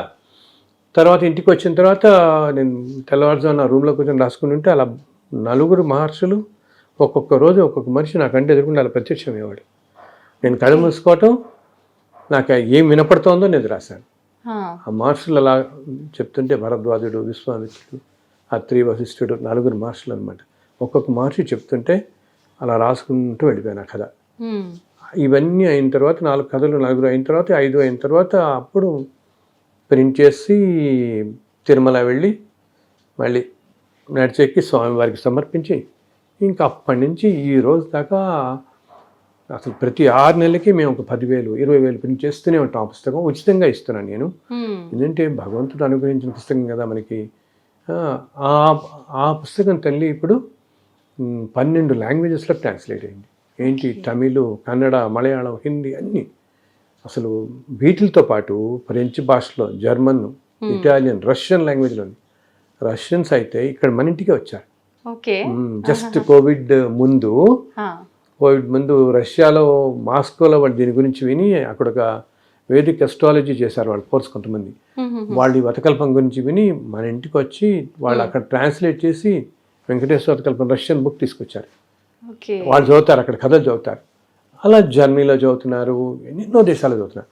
సో ఇప్పుడు ఏంటంటే ప్రపంచం అంతా కొన్ని కోట్ల మంది ప్రతి శనివారం చదువుతారు. ఏంటి, కథలు చదువుకొని నమస్కారం పెడతారు. దాంతో అక్కడితో వాళ్ళందరి కష్టాలు తీరుతున్నాయి అనమాట. ఎటువంటి కష్టాల్లో అయినా బయటపడడానికి ఇది అతి తేలిక ఉపాయం అని ఇప్పుడు అంత పెద్ద పెద్ద చెప్పాలంటే పీఠాధిపతులు, ధర్మంలో చాలా ఉన్నతమైన వాటిలో స్థానం అందరు చెప్తున్నారు, నాయన వతకల్పం పట్టుకోండి, వెంకటేశ్వర వతకల్పం, ఇంకేం అక్కర్లేదు, అన్నీ తీరుస్తుందని. అండ్ తేలిక కూడా కదా, ఇలా చెప్పాను కదా, ఏ నియమనిష్టలతో లేదు. సో ఇంకా అప్పటి నుంచి మేము మధ్య మధ్యలో 10,000, 20,000 ప్రింట్ చేస్తున్నాం, ఇస్తున్నాం. అండ్ నా వెబ్సైట్లో కూడా నా బుక్స్ అన్నీ పెట్టేశాను. ఎవరైనా ఫ్రీగా డౌన్లోడ్ చేసుకోవచ్చు. ఇంకోటి ఏంటంటే ఇది ఇప్పుడు బాగా ప్రాచుర్యం పొంది ఎన్నో ఆలయాల్లో చేస్తున్నారు, సామూహికంగా చేసుకుంటున్నారు. నేను ఒకటి చెప్పదలుచుకుని ఏంటంటే తల్లి, దీంట్లో ఇది 21 వారాలు చేయాలి, లేకపోతే ఇది 11 వారాలు చేయాలి, అట్లా ఏమీ లేదు, నియమాలు ఏమీ లేవు, ఏ నియమాలు లేదు. ఈ పుస్తకం పంచిపెట్టాలని ఎవరికీ నియమం లేదు, అటువంటి ఏమీ లేవు. మనం కేవలం మీరు ఉన్న చోట నుంచే మీకు పొద్దున వీలైందో పొద్దున సరే, లేదా సాయంత్రం, లేకపోతే ఇలా కాస్త రెస్ట్ తీసుకుంటారు. కాకపోతే పడుకుని చదువుతున్నారు కొంతమంది. రాత్రి పడుకునే ముందు నాకు చాలా మంది చెప్తారు, నాయన పడుకునే ముందు ఈ పుస్తకం చదివి పడుకుంటాను, హాయిగా నిద్రపడుతుంది నాకంటుంటారు. ఆ 5 కథలు చదివి ఒక్క నమస్కారం పెట్టినగా, అంటే మనం చదివేటప్పుడు ఆ అనుభూతితో చదవాలి. అయితే ఇప్పుడు అందరూ ఏమంటున్నారంటేనమ్మా, అసలు ఆ అక్షరాల్లోనే ఆ దేవతలు అందరూ ఉంటారండి అంటారు. ఇప్పుడు ఇన్ని కోట్ల మంది చదివిన వాళ్ళు, కొంతమంది పెద్ద పెద్ద వాళ్ళు చెప్తుంటారు నాకు, భగవంతుడు ఉంటాడు ఆ పుస్తకంలో అని. అండ్ స్వామివారికి అత్యంత ప్రీతికరమైన పుస్తకం అయింది ఇప్పుడు ఇది. ఎందుకు ఈ మాట అంటున్నానంటే, కొంతమందికి ఇప్పుడు ఈ పుస్తకం మనం ఇలా అడిగిన వాళ్ళందరికీ, నన్ను ఎవరినో ఒక 5 కాపీలు అడుగుతాను అనుకోండి, నేను వాళ్ళకి 25 పంపిస్తున్నాను. నా ఊర్లో 5 వెళ్ళగానే ఆ పక్కింటి వాళ్ళు ఇంకెవరు నాకు కావాలంటారు, మళ్ళీ వాళ్ళు నన్ను అడగటం, ఇదంతా అవుతుంది ఎందుకు పాపం. 5 అడిగిన వాళ్ళకి 25 పంపుతున్నాం, 20, 30 అడిగిన వాళ్ళకి 50, 100 కూడా పంపించేస్తున్నాను. ఉంటాయి, నలుగురికి ఉంటాయని చెప్పి. అవునవును. సో అండ్ ఎవరన్నా ఇంకోటి కూడా చెప్తున్నా, మీరు ఎవరైనా ప్రింట్ చేసుకుని చక్కగా ఇచ్చుకుందాం ఎన్నో ఇచ్చుకోండి, నన్ను ఏం చెప్పుకోని కూడా చేయక్కర్లేదు. ఒకటే అని చెప్పి అమ్మొద్దు అంటాను, సేల్ చేయకండి, చక్కగా ఫ్రీగా ఎన్నైనా డిస్ట్రిబ్యూట్ చేసుకోండి. ఇప్పుడు సత్యనావతం ఉంది, దానికి ఏమైనా రైట్స్ సత్యనావతం ఎవరైనా చేసుకోవచ్చు. అలాగే ఈ వెంకటేశ్వర కల్పం కూడా భగవంతుడు అనుకుని ఏంటంటే మన ద్వారా ఈ లోకానికి రావటం, మనం ఎన్నో జన్మల్లో చేసుకున్న పుణ్యఫలం. అండ్ ఆ స్వామికి అంత ప్రీతికరం కాబట్టి ఇప్పుడు నేను ఎన్నో ఈ మధ్య విన్నది ఏంటంటే ఇన్ని సంవత్సరాల్లో స్వామివారే ఏదో రూపంలో వాళ్ళ ఇళ్ళకి వచ్చి పుస్తకం ఇస్తున్నారు. అలా జరిగిన వాళ్ళు కూడా నాకు చెప్పారు. ఇన్ఫాక్ట్ ఆ పుస్తకం పుచ్చుకుని మాకు చూపించడానికి వచ్చాడు ఒక ఆయన. నేను ఇలా ఒకటే అనుకుంటున్నానండి, పుస్తకం దొరకట్లేదంటే, ఓ రోజు నేను మా పూజ గదిలోకి వెళ్ళేటప్పటికి నా పుస్తకాల మధ్యలో మీ పథకల్పం పెట్టింది నా పుస్తకం. నేను అడిగినందుకు నాకు స్వామి ఇచ్చాడు ఈ పుస్తకాన్ని.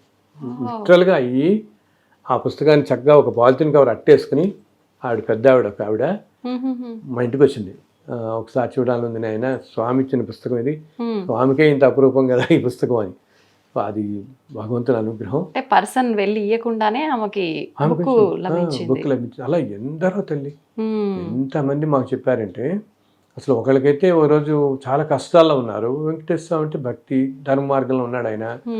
ఆయనకు ఓ రోజు ఇలాగే వెంకటేశ్వర కల్లో కనపడి, వెంకటేశ్వరరావు రేపు నువ్వు పెళ్ళికి వెళ్తున్నావు కదా, ఆ పెళ్లిలో నీకు కుర్చీలో పుస్తకం పడేసి ఉంటుంది వెంకటేశ్వర కల్పం అని, నువ్వు తెచ్చుకుని చదువు, నీ కష్టాలని తీరుతాయని చెప్పాడు. సో ఈయన అలాగే వెళ్ళాడు, పెళ్ళి అయింది, ఆ లంచ్ అది చేస్తారు, అయిపోతుంది, భోజనం కూడా అయింది, ఆయనకేం కనపడలేదు ఎక్కడ. సరే అని చెప్పి ఎవరో ఒక ఫ్రెండ్ ఏమన్నాడంటే, ఇంక వెళ్ళిపోదాం ఇంటికి అనుకుంటే ఎవరో ఒక ఫ్రెండ్ కనపడతాడు. కనపడి అతను అంటాడు, ఇక్కడ దాకా వచ్చావు కదా, కాసేపు మా ఇంటికి రా అంటాడు. అనేటప్పుడు అలాగే వెళ్దాం పదంటే అతను ఏమంటాడు, నేను ఇంకా భోజనం చేయలేదు, ఒక 10 నిమిషాలు కూర్చొని వస్తానంటాడు. అలాగే కూర్చుంటానని వెళ్ళిపోతున్న మనుషుల్లో వెనక్కి వచ్చి కుర్చీలో కూర్చుంటాడమ్మా. అన్ని ఖాళీ అయిపోతే చేస్తుంది, భోజనాలు చేసి వెళ్ళిపోతారు కదా అందరూ. ఇతను ఆగమన్నాడు కదా అని ఆగడం కోసం వెనక్కి వచ్చి కూర్చుంటే, ఆ పక్క చైర్లో వెంకటేశ్వర కల్ప బుక్ అలా పెట్టింది. ఎంత మిరకలు చెప్పు, తీసి కళ్ళకు అద్దుకున్నాడు. అండ్ యూనో నెక్స్ట్ డే వాళ్ళ అమ్మాయి పెళ్లి సెటిల్ అయింది. అనుకోకుండా అంతమంది చూసిన సంబంధం వాళ్ళు ఒప్పుకోవటం. ఆయన నాకు ఎక్కడ గుంటూరులోనే ఎక్కడ అనమాట, నాకు ఫోన్ చేసి ఇలా జరిగిందండి, నేను అనుకున్న స్వామి నా కల్లో కనపడి మరి ఇచ్చాడు. నేను ఆ రోజు కూడా నేను ఇంటికి వస్తూ బస్సులో చదివేసుకున్నాను ఆ కథలు. నెక్స్ట్ డే పొద్దున కల్లా వివాహం అని సెటిల్ అయింది, అందులో మా పెళ్ళిలో మేము ఒక 200 పంచుకుంటాం, ఇస్తారా అని అడిగాడు.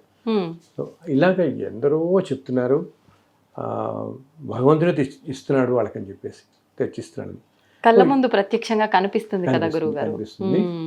అండ్ బేసికలీ ఏంటంటే ఇందాక చెప్పినట్టు మీకు పెద్ద ప్రొసీజరు ఇవేమీ లేవు కాబట్టి చక్కగా కథలు చదువుకోండి. మీరు ఇంటర్నెట్లో డౌన్లోడ్ చేసుకోవచ్చు, నా వెబ్సైట్ ఉంటుంది, ఆ వెబ్సైట్లో డౌన్లోడ్ చేసుకోవచ్చు. లేకపోతే మనం మీదైన తర్వాత మా ప్రింటర్ ఫోన్ నెంబర్ ఇద్దాం, మీ దాంట్లో ఇవ్వండి, చక్కగా ఆయన కాల్ చేస్తే ఆయన దగ్గరికి వెళ్ళి తెచ్చుకోవచ్చు, ఎన్ని కాపీలైనా ఎవరైనా తెచ్చుకోవచ్చు, ఫ్రీగా ఇస్తారు. హైదరాబాద్లోనే భగవంతుడు ఏం చేస్తారంటే వెళ్ళి మనం ఇంత కష్టపడుతున్నాం కదా అని ఆయన అందరినీ మీలాంటి వాళ్ళందరినీ పంపిస్తున్నాడు నలుగురికి వెళ్ళేలాగా. సో ఒక ఆయన సత్యనారాయణ గారు అని చెప్పి 15 సంవత్సరాలుగా అన్ని పుస్తకాలు ఆయన ప్రింట్ చేస్తున్నాను. ఎంతో చక్కగా జాగ్రత్తగా దగ్గర కూర్చొని చేస్తుంటారు. సో ప్రతి 6 నెలలకి 10 ప్రింట్ చేసి వస్తుంటాం, అలా వెళ్ళిపోతుంటాయి. ఎవరో ఒకరు సహాయం చేస్తారు మా స్నేహితులు.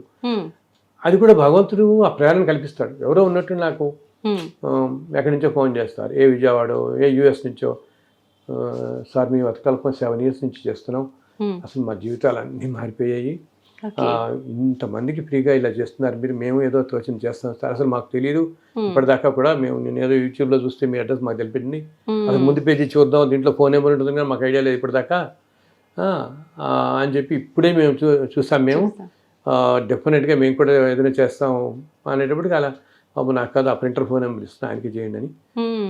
మళ్ళీ ఇంకా 5,000 కాపీలు, మళ్ళీ 10,000, ఇలా ఒక యజ్ఞంలా వెళ్ళిపోతుంది. నిజంగా అసలు ఎలా జరుగుతుంది అంటే నాకు తెలియదు, ఎలా జరుగుతుంది, భగవంతుడు నడిపిస్తున్నాడు అబ్సల్యూట్లీ భగవంతుడు నడిపిస్తున్నాడు. అందుకని నేను ఇప్పుడు ఇలాగా అంటే మన వాళ్ళందరికీ రకరకాల నమ్మకాలు ఉంటాయి కదా. ఒకరికి ఇప్పుడు మనం వెంకటేశ్వరం ఎలాగో కొంతమందికి అమ్మవారు అంటే చాలా ప్రాణం, కొంతమంది శివుడు అంటే ప్రాణం, ఇంకా హనుమంతుడు అంటే చాలా ప్రాణం, అలా ప్రదర్శన చేసేస్తుంటారు హనుమంతు గుడి చుట్టూతా. రకరకాలుగా ఎవరెవరు ఒక్కొక్కరికి ఒక్కొక్క దేవత మీద వాళ్ళకి దానికి కూడా కారణం ఉంటుంది. ఏదో జన్మలో వాళ్ళకి ఏవో లింక్ ఉండి అందువల్ల ఒక దేవత మీద వాళ్ళకి ఆ గురి వచ్చేస్తుంది అనుకోకుండా.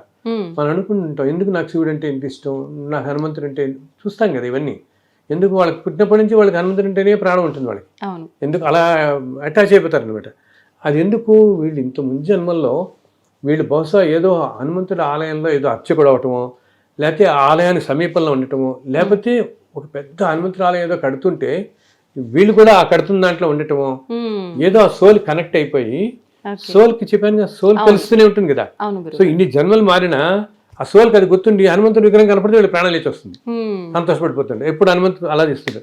సో వీళ్ళు నన్ను అప్పుడప్పుడు అడుగుతుండేవాడు. అలా కొంతమంది సాయిబాబా అంటే కొంతమంది ప్రాణం, సుబ్రహ్మణ్య స్వామి కొంతమంది ప్రాణం, ఇట్లా కదా. సో వీళ్ళందరూ నన్ను అడుగుతుండేవాళ్ళు. ఆయన రాముల వారు అంటే ఇంక చెప్పక్కర్లేదు. పాతకాలంలో అసలు రాముల వారి గుడి లేని మనకి ఊరే ఉండదు ఆంధ్రప్రదేశ్ అనుకుంటే కదా మనం.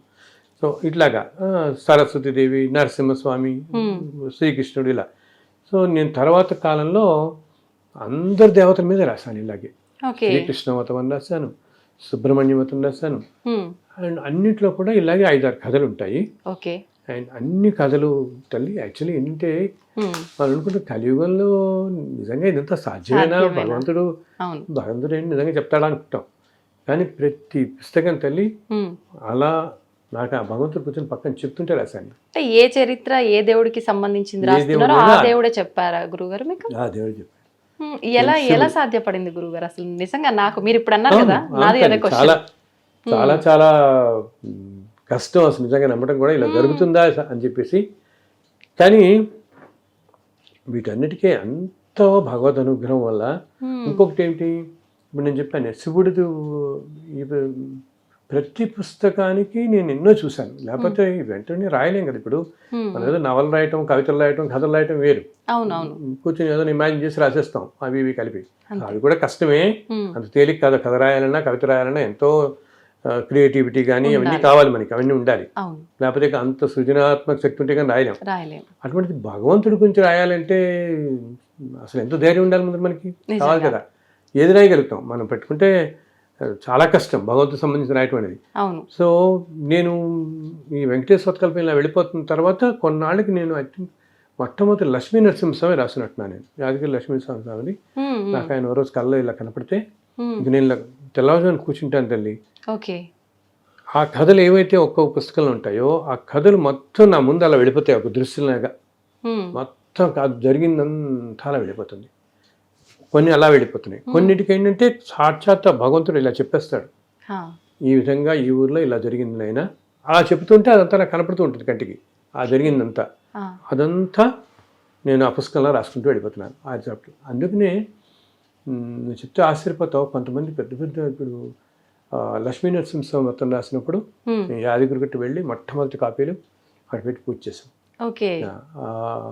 అండ్ అనుకోకుండా నేనేం చేస్తాను, ఆ రోజు ఏదో అనుకోకుండా మేము వెళ్ళాం, ఏదో వేరే ఊరు వెళ్ళాలనుకున్న వాళ్ళు సరే ఈ పుస్తకం ప్రింట్ అయింది కదా యాదగిరి వెళ్ళి, అంటే ప్రతి పుస్తకానికి ఆ దేవత క్షేత్రానికి వెళ్ళి పూజ చేసి నేను ఇస్తాను. ఇంకా పేపర్లో వస్తూ ఉంటుంది, ఫ్రీగా ఇస్తాను అలా అనమాట.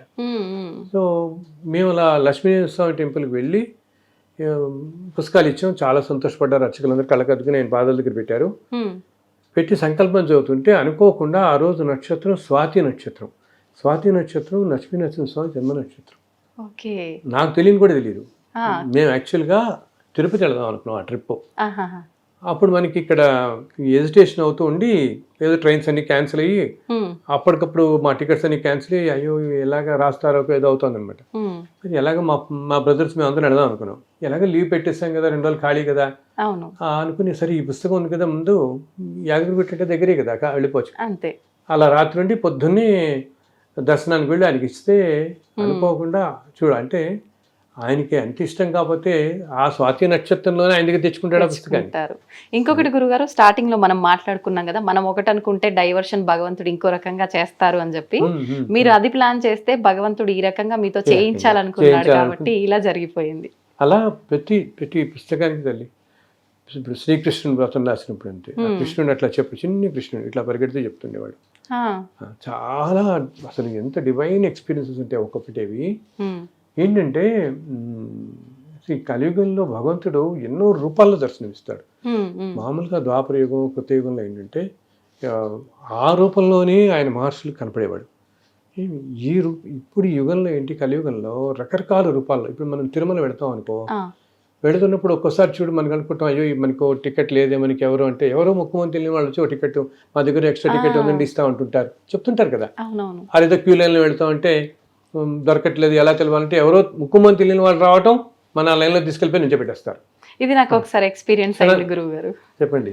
టెంపుల్ కి కొత్తపేట అష్టలక్ష్మి టెంపుల్ ఉంది కదా, దాంట్లో నేను ఆఫీస్ కి ఆఫ్టర్నూన్ షిఫ్ట్ ఉండే నాది. దర్శనానికని వెళ్ళినాం.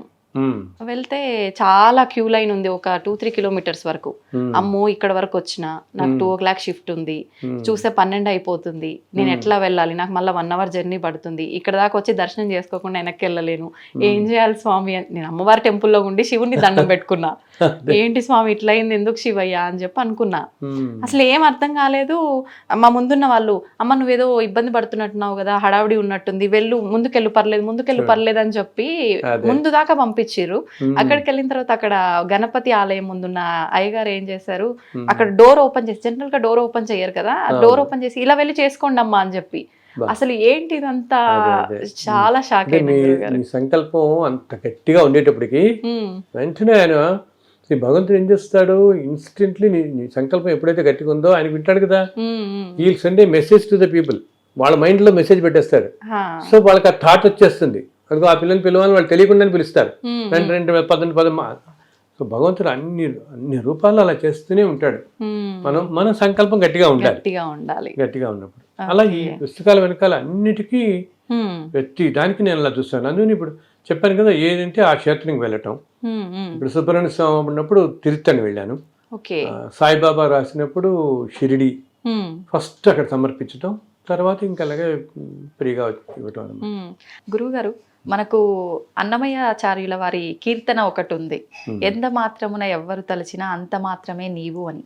అసలు ఏంటి గురుగారు, దాని అర్థం ఏంటి? అంటే తల్లి, ఇప్పుడు మనం ఇంతమంది వెళ్ళి వెంకటేశ్వరం దర్శించుకొస్తున్నాం, అండ్ ఎన్ని కోట్లాది కుటుంబాలకి ఆయన కులదైవం, ఇష్ట దైవం కదా, ఇంత ఆరాధిస్తూ ఉంటాం కదా. అండ్ అక్కడ ఏంటంటే ఒక చాలా సుప్రీం పవర్ అన్నమాట అది. ఆ స్వామి అసలు ఎన్నో కోట్ల సంవత్సరాల క్రితం స్వయం వ్యక్తంగా ఆయనలో వచ్చి నిలబడ్డాడు, వైకుంఠం నుంచి స్వామివారు వచ్చి నిలబడ్డాడు. సో ఆ నిలబడిన రూపం కూడా చాలా ఏంటంటే, తిరుమలలో ఉండే వెంకటేశ్వర స్వామి విగ్రహంలోనే మనకి చాలా ఎంతో విశిష్టత కనిపెడుతుంది అనమాట. అసలు అదొక మ్యాగ్నిఫిషెంట్ పవర్ ఉంటుంది, ఆకర్షణ శక్తి అది.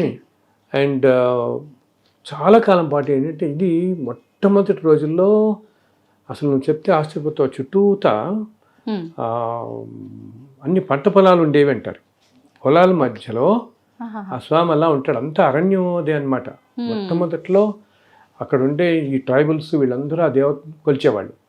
ఆ తర్వాత మొట్టమొదటిగా స్వామి గోపీనాథ దీక్షితులని ఒక బ్రాహ్మడి కల్లో కనపడి చెప్తాడు, నేను ఇలా కొండ మీద అక్కడ ఇప్పుడు ఆలయం ఉన్న చోట ఒక పెద్ద చింత చెట్టు ఉంటుంది, ఆ చింత చెట్టు కింద ఒక పొట్లో వెలిసాను, నువ్వు వచ్చి రమ్మనమంటాడు. వస్తున్నప్పుడు నీకు రంగదాసుడు అని ఇంకో భక్తుడు కనపడతాడు, ఆయన కూడా తీసుకురమ్మని చెప్తాడు. అక్కడితో కథ అది మనకి ఫస్ట్ టైం దర్శనం ఇవ్వటం అనమాట. సో స్వామివారు ఉన్న విగ్రహంలో కూడా చాలా విశిష్టతలు, విచిత్రాలు ఉంటాయి. మనకేమిటి, ఇప్పుడు మెయిన్ ఆలయం మామూలుగా మనం చూస్తే ఆలయానికి 4 సైడ్ల పైన 4 సింహాలు ఉంటాయి. ఓకే, సింహం విష్ణుమూర్తి వాహనం సింహం కాదు కదా, గరుత్మంతుడు కదా, మనకు తెలుసు కదా. ఓకే, సింహం అంతా అమ్మవారు కదా. ఓకే, సో అలాగే అక్కడ ఏంటి మనకి అభిషేకం, ప్రతి వారం అభిషేకం, అక్కడ జరిగే అభిషేక సేవ చాలా చాలా విశిష్టమైంది. సాధారణంగా అభిషేకం అనేది అమ్మవారికి జరిపిస్తారు చాలా చోట్ల. సో శుక్రవారం జరుగుతుంది అక్కడ అభిషేకం కూడా. సో అక్కడున్న మూర్తిని కొంతకాలం పాటు శక్తి స్వరూపంగా కొలిచారు చాలా కాలం. ఓకే, అందుకనే యాక్చువల్లీ బాలాజీ అనే పేరు కూడా అలాగే వచ్చింది. బాలాజీ అంటే బాల అన్నమాట, బాల రూపము. ఇప్పటికీ నాకు తెలిసిన కొంతమంది ఉపాసనా మార్గంలో అక్కడ ఉండే రూపాన్ని శక్తి రూపంగా కూడా కొలిచేవాళ్ళు ఉన్నారు. శక్తి రూపంగా కొలుస్తారు అక్కడున్న రూపం అన్నమాట. ఓకే, సో ఆ బాల రూపం కాబట్టి మనం నార్త్ ఇండియన్స్ అంతా గౌరవవాచకంగా జీ అని పక్కన పెడతారు కదా పేరు, అవును. అలా బాలాకి జీ తగిలించి అది బాలాజీ అయింది. Okay okay. ఆ బాలాజీ అనే పేరు అలా వచ్చిందనమాట. ఎందుకంటే చాలా కాలం, ఒక 400 సంవత్సరాలు కంటే ఎక్కువే ఈ తిరుమల ఆలయం అంతా కూడా మహంతులని నార్త్ ఇండియన్స్ వాళ్ళ ఆధీనంలో ఉండేది. ఇప్పుడంతా వాళ్ళు మేనేజ్ చేశారు. ఓకే. మహంత్ ప్రయాగ్దాస్ అని అంతా మహంతులు అంటారు. అక్కడ నార్త్ ఇండియా నుంచి వచ్చిన వాళ్ళు అనమాట, సాధువులు. వాళ్ళే మేనేజ్ చేశారు టెంపుల్ అంతా కూడా. సో అప్పుడు వచ్చిన పేరు ఈ బాలాజీ అని చెప్పేసి, బాలాజీ అని చెప్పేసి మనకి. సో ఇంకొకటి ఏంటి విచిత్రం, అసలు యాక్చువల్గా ఏంటంటే అక్కడ ఉన్నది రూపం, నేను ఇందాక అన్నానే, అన్నిటికంటే సృష్టి మొత్తానికి మూల కారణమైన రూపం ఏది ఉంటుందో, పవర్ అంటామే, శక్తి అనమాట. ఆ పరబ్రహ్మ శక్తి అక్కడ నుంచి అలా నిలబడి ఉంది మనకి.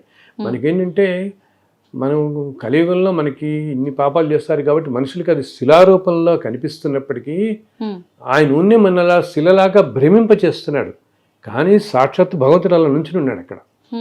అయితే ఏంటి, అలా ఆ అన్నిటికంటే అతీతమైన శక్తి రూపం నుంచి అన్ని రూపాలు వచ్చినవి కదా. సో అప్పుడు ఆయన వచ్చేటప్పటికి మనకేంటి, ఏదైనా ఆలయాలన్నీ కూడా, ఆలయాలు కట్టడం అంతా కూడా ఆగమ శాస్త్రం ఫాలో అవుతారు. ఆగమ శాస్త్రంలో విష్ణు ఆలయం అంటే ఇలా ఉండాలి, శివాలయం ఇలా ఉండాలి, అన్నీ ఉంటాయి ఆగమ శాస్త్రంలో. నీకు ఆలయాలు కట్టే పద్ధతి, అక్కడ జరిగే పూజా విధానాల పద్ధతి అన్నీ కూడా ఆ శాస్త్రంలో ఉంటాయి. ఓకే. కానీ విచిత్రం ఏంటంటే తిరుమల ఆలయం వీటిలన్నిటికీ అతీతంగా ఉంటుంది. అసలు మామూలుగా ఏమంటాం మనం, ఈ వాస్తు ఇది చూసినప్పుడు కొండల మీద గుట్టల మీద ఎలివేటెడ్గా ఉండాలనుకుంటాం. టెంపుల్స్ కడతారు అందరూ చాలా ఎలివేటెడ్గా. వేరే నువ్వు చూస్తే యాక్చువల్లీ తిరుమల ఆలయం చుట్టూతా కొండలు ఉంటాయి, మధ్యలో ఉంటుంది ఆలయం, కిందకు ఉంటుంది. నువ్వు ఎట్ సైడ్ నుంచి అన్నా కూడా కింద దిగి వెళ్తాం మన గుడి దగ్గరికి కదా. అండ్ ఇంకోటి ఏంటి, సాధారణంగా విష్ణు ఆలయాల్లో ఎప్పుడూ కూడా విష్ణుమూర్తి విగ్రహం వెనకాలంటే గోడకు దగ్గరగా ఉంటుంది. శివాలయాల్లో మాత్రం మధ్యలో ఉంటుంది శివలింగం, అంతే కదా. శివలింగం మధ్యలో ఉంటుంది, ఇలా ఒక స్క్వేర్ రెక్టాంగిల్ మన ఎట్లా అనుకున్నా ఆ మధ్యలో ఉంటుంది శివలింగం. విష్ణుమూర్తి విగ్రహం మాత్రం వెనక్కి ఉంటుంది. వేరే ఇక్కడ విగ్రహం మధ్యలో ఉంటుంది, వెనకాల ఉండదు. ఓకే. అలాగే ఈ స్వామివారి చేతులకి విగ్రహంలోనే నాగాభరణాలు ఉంటాయి, అంటే నాగపాము ఇట్లా చుట్టుకుని ఉంటుంది అనమాట. ఓకే. అండ్ 4 చేతులు ఉంటాయి. అండ్ శంఖ చక్రాలు అనేవి విగ్రహం లోపల యాక్చువల్గా స్వామితో వెలిసినవి కాదు. శంకర చక్రాలు తర్వాత రామానుజాచార్యుల టైంలో ప్రతిష్ఠింపబడతాయి అనమాట. ఓకే. ఇలా ఎన్నెన్నో విచిత్రాలు అక్కడ. అయితే ఇప్పటికీ కూడా ఏ అభిషేకాలు ఏ సమయాల్లోనూ కూడా శంఖ చక్రాలు కనపరు, వాళ్ళు ముట్టుకోరు. ఆభరణాలన్నీ సడలింపు చేయటం అంటాం, చేసినా కూడా. సో అక్కడున్న మూర్తి ఏంటంటే అసలు చాలా కాలం శక్తి రూపంలో కొంతకాలం కొలిచారు, కొంతకాలం శివుడిని కొలిచిన వాళ్ళు ఉన్నారు, కొంతకాలం ఏమో సుబ్రహ్మణ్య స్వామి అని చెప్పి కొలిసి, ఎందుకు ఎన్ని రకరకాలుగా దానికి ఎవరి కారణాలు వాళ్ళు చెప్తారు. ఇందాక చెప్పాను శక్తి రూపం చుట్టూతా ఉంటాయని, సింహాలు ఉంటాయని. అలాగే పక్కన పుష్కరిణి ఉంటుంది, పుష్కరిణి స్నానం చేస్తారు మన వాళ్ళు. ఆ పుష్కరిణి పేరే స్వామి పుష్కరిణి అంటారు. సో స్వామి అంటే కుమారస్వామి కదా, అందుకని చెప్పి ఇది సుబ్రహ్మణ్య స్వామి ఇక్కడ ఉన్నవాడు అని కొంతకాలం సుబ్రహ్మణ్య స్వామి అని చెప్పి ఆరాధించేవాడు. కానీ ఏంటంటే మనవాళ్ళు అనేది స్వామి పుష్కరిణి అంటే, స్వామి అంటే రాజు అని అర్థము. పుష్కరులన్నిటికీ కూడా రాజు అయినటువంటి పుష్కరిణి అక్కడ ఉన్నది కాబట్టి దాన్ని స్వామి పుష్కరిణి అంటున్నారు అని చెప్పి అట్లా అంటారు. ఇలా అయితే ఇప్పటికీ కూడా తమిళనాడులో ఒక శక్తి వాళ్ళు ఉంటారు కొంతమంది, వాళ్ళు ఇప్పటికీ నాకు తెలిసి అప్పుడప్పుడు సుబ్రహ్మణ్యేశ్వరుడినే కొలుస్తుంటారు ఇప్పటికీ, ఆ స్వామిని ఎలా కొలిచేవాడినారు. సో ఇలా జరుగుతూ ఏమైందంటే కొంతకాలం క్రితం యాదవ రాజు పరిపాలిస్తున్న రోజుల్లో అసలు సరిగా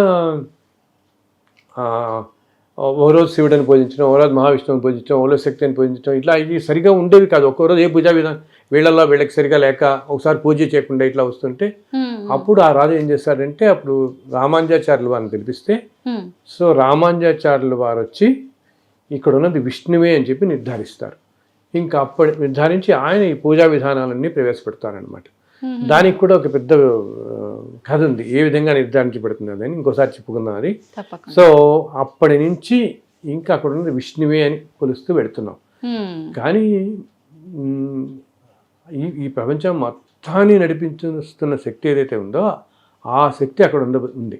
అందుకనే అన్నమాచార్యుల వారు ఏమంటారు, ఎంత మాత్రమని ఎవ్వరు తెలిసినా అంత మాత్రమే నీవు అని చెప్పి, తలచుదురు నిన్ను శక్తి అంటూ ఇలా అని ఒక్కొక్క రూపం అంటూ ఏ రకంగా వచ్చినా ఆ రూపంలో నువ్వు కనిపిస్తావు అని చెప్పి ఆయనే అంటారు దాంట్లో ఒక కీర్తనలో చెప్తారనమాట. సో అన్ని మూర్తులు కలిపి ఉన్నటువంటి స్వరూపం అక్కడ ఉన్నది. ఈ సృష్టి మొత్తానికి మూల కారణమైన స్వరూపం అన్నమాట. అన్నిట్లో ఎప్పుడుదో కూడా ఎవరికి తెలియదు, ఎన్ని కోట్ల సంవత్సరాల క్రితమో వెలిసిన మూర్తి. అండ్ చాలా కాలం ఒక ఆలయం అనేది లేకుండా ఆయన అలా ఎండకి వానికి తెరుస్తూ ఉన్నాడు.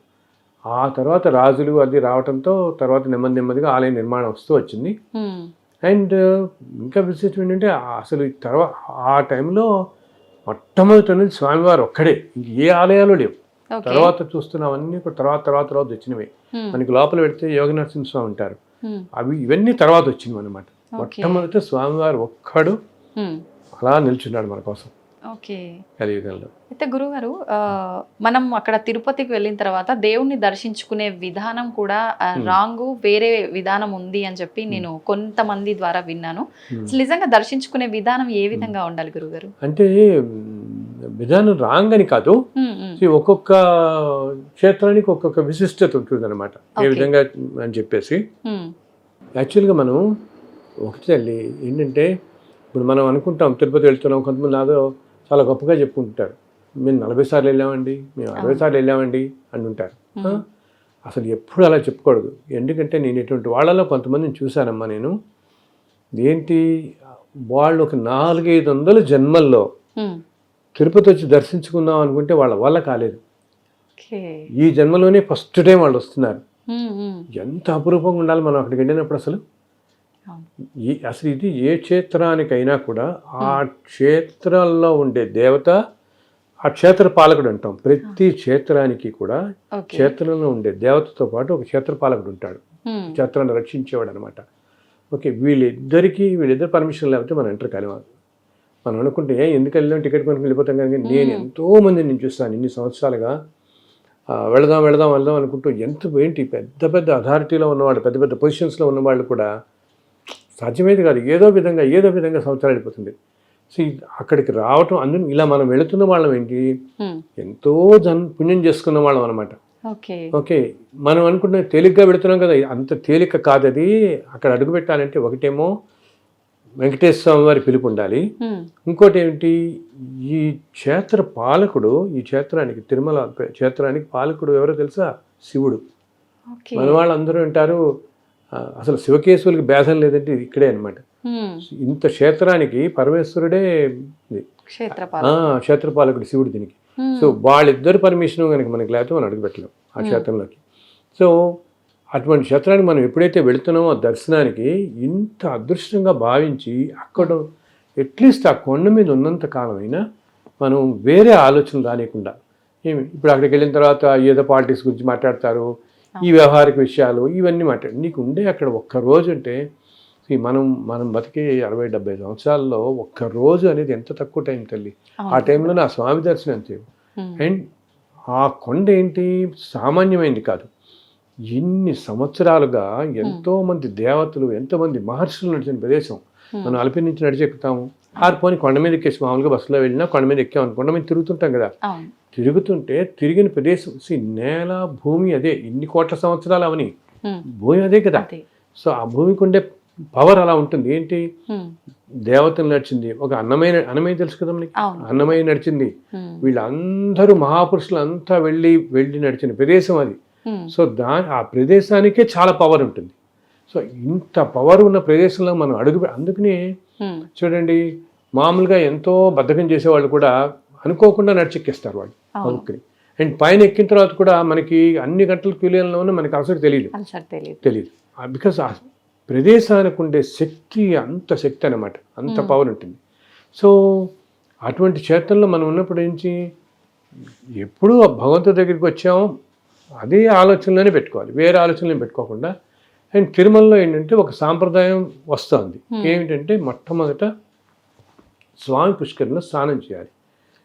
పుష్కరిణిలో స్నానం చేసి వరాహస్వామిని దర్శించుకుని, ఎదురుకుండా వరాహస్వామి ఆలయం ఉంటుంది, వరాహస్వామిని దర్శించిన తర్వాత స్వామివారిని దర్శించుకోవాలి.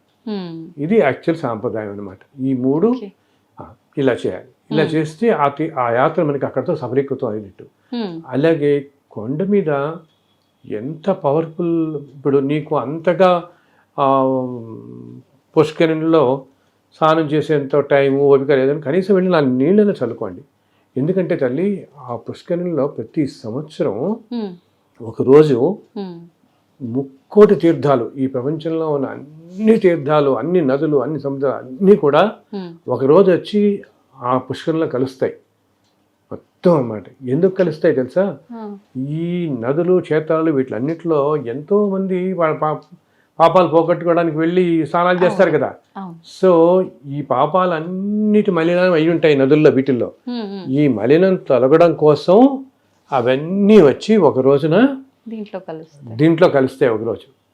అక్కడితో మళ్ళీ ప్యూర్ అయిపోతాయి. అంటే ఇన్ని కోట్ల తీర్థాలన్నీ, నదులు, సముద్రం అన్నీ వచ్చి దాంట్లో కలుస్తున్నాయంటే, సముద్రాలు కానీ తీర్థాలు కానీ ఇంత పుణ్యప్రదమైనవన్నీ కలుస్తున్నాయి దాంట్లో. అంటే ఎంత పుణ్యప్రదం అసలు, ఎంత పవిత్రమైన పుష్కరిణి అన్నమాట.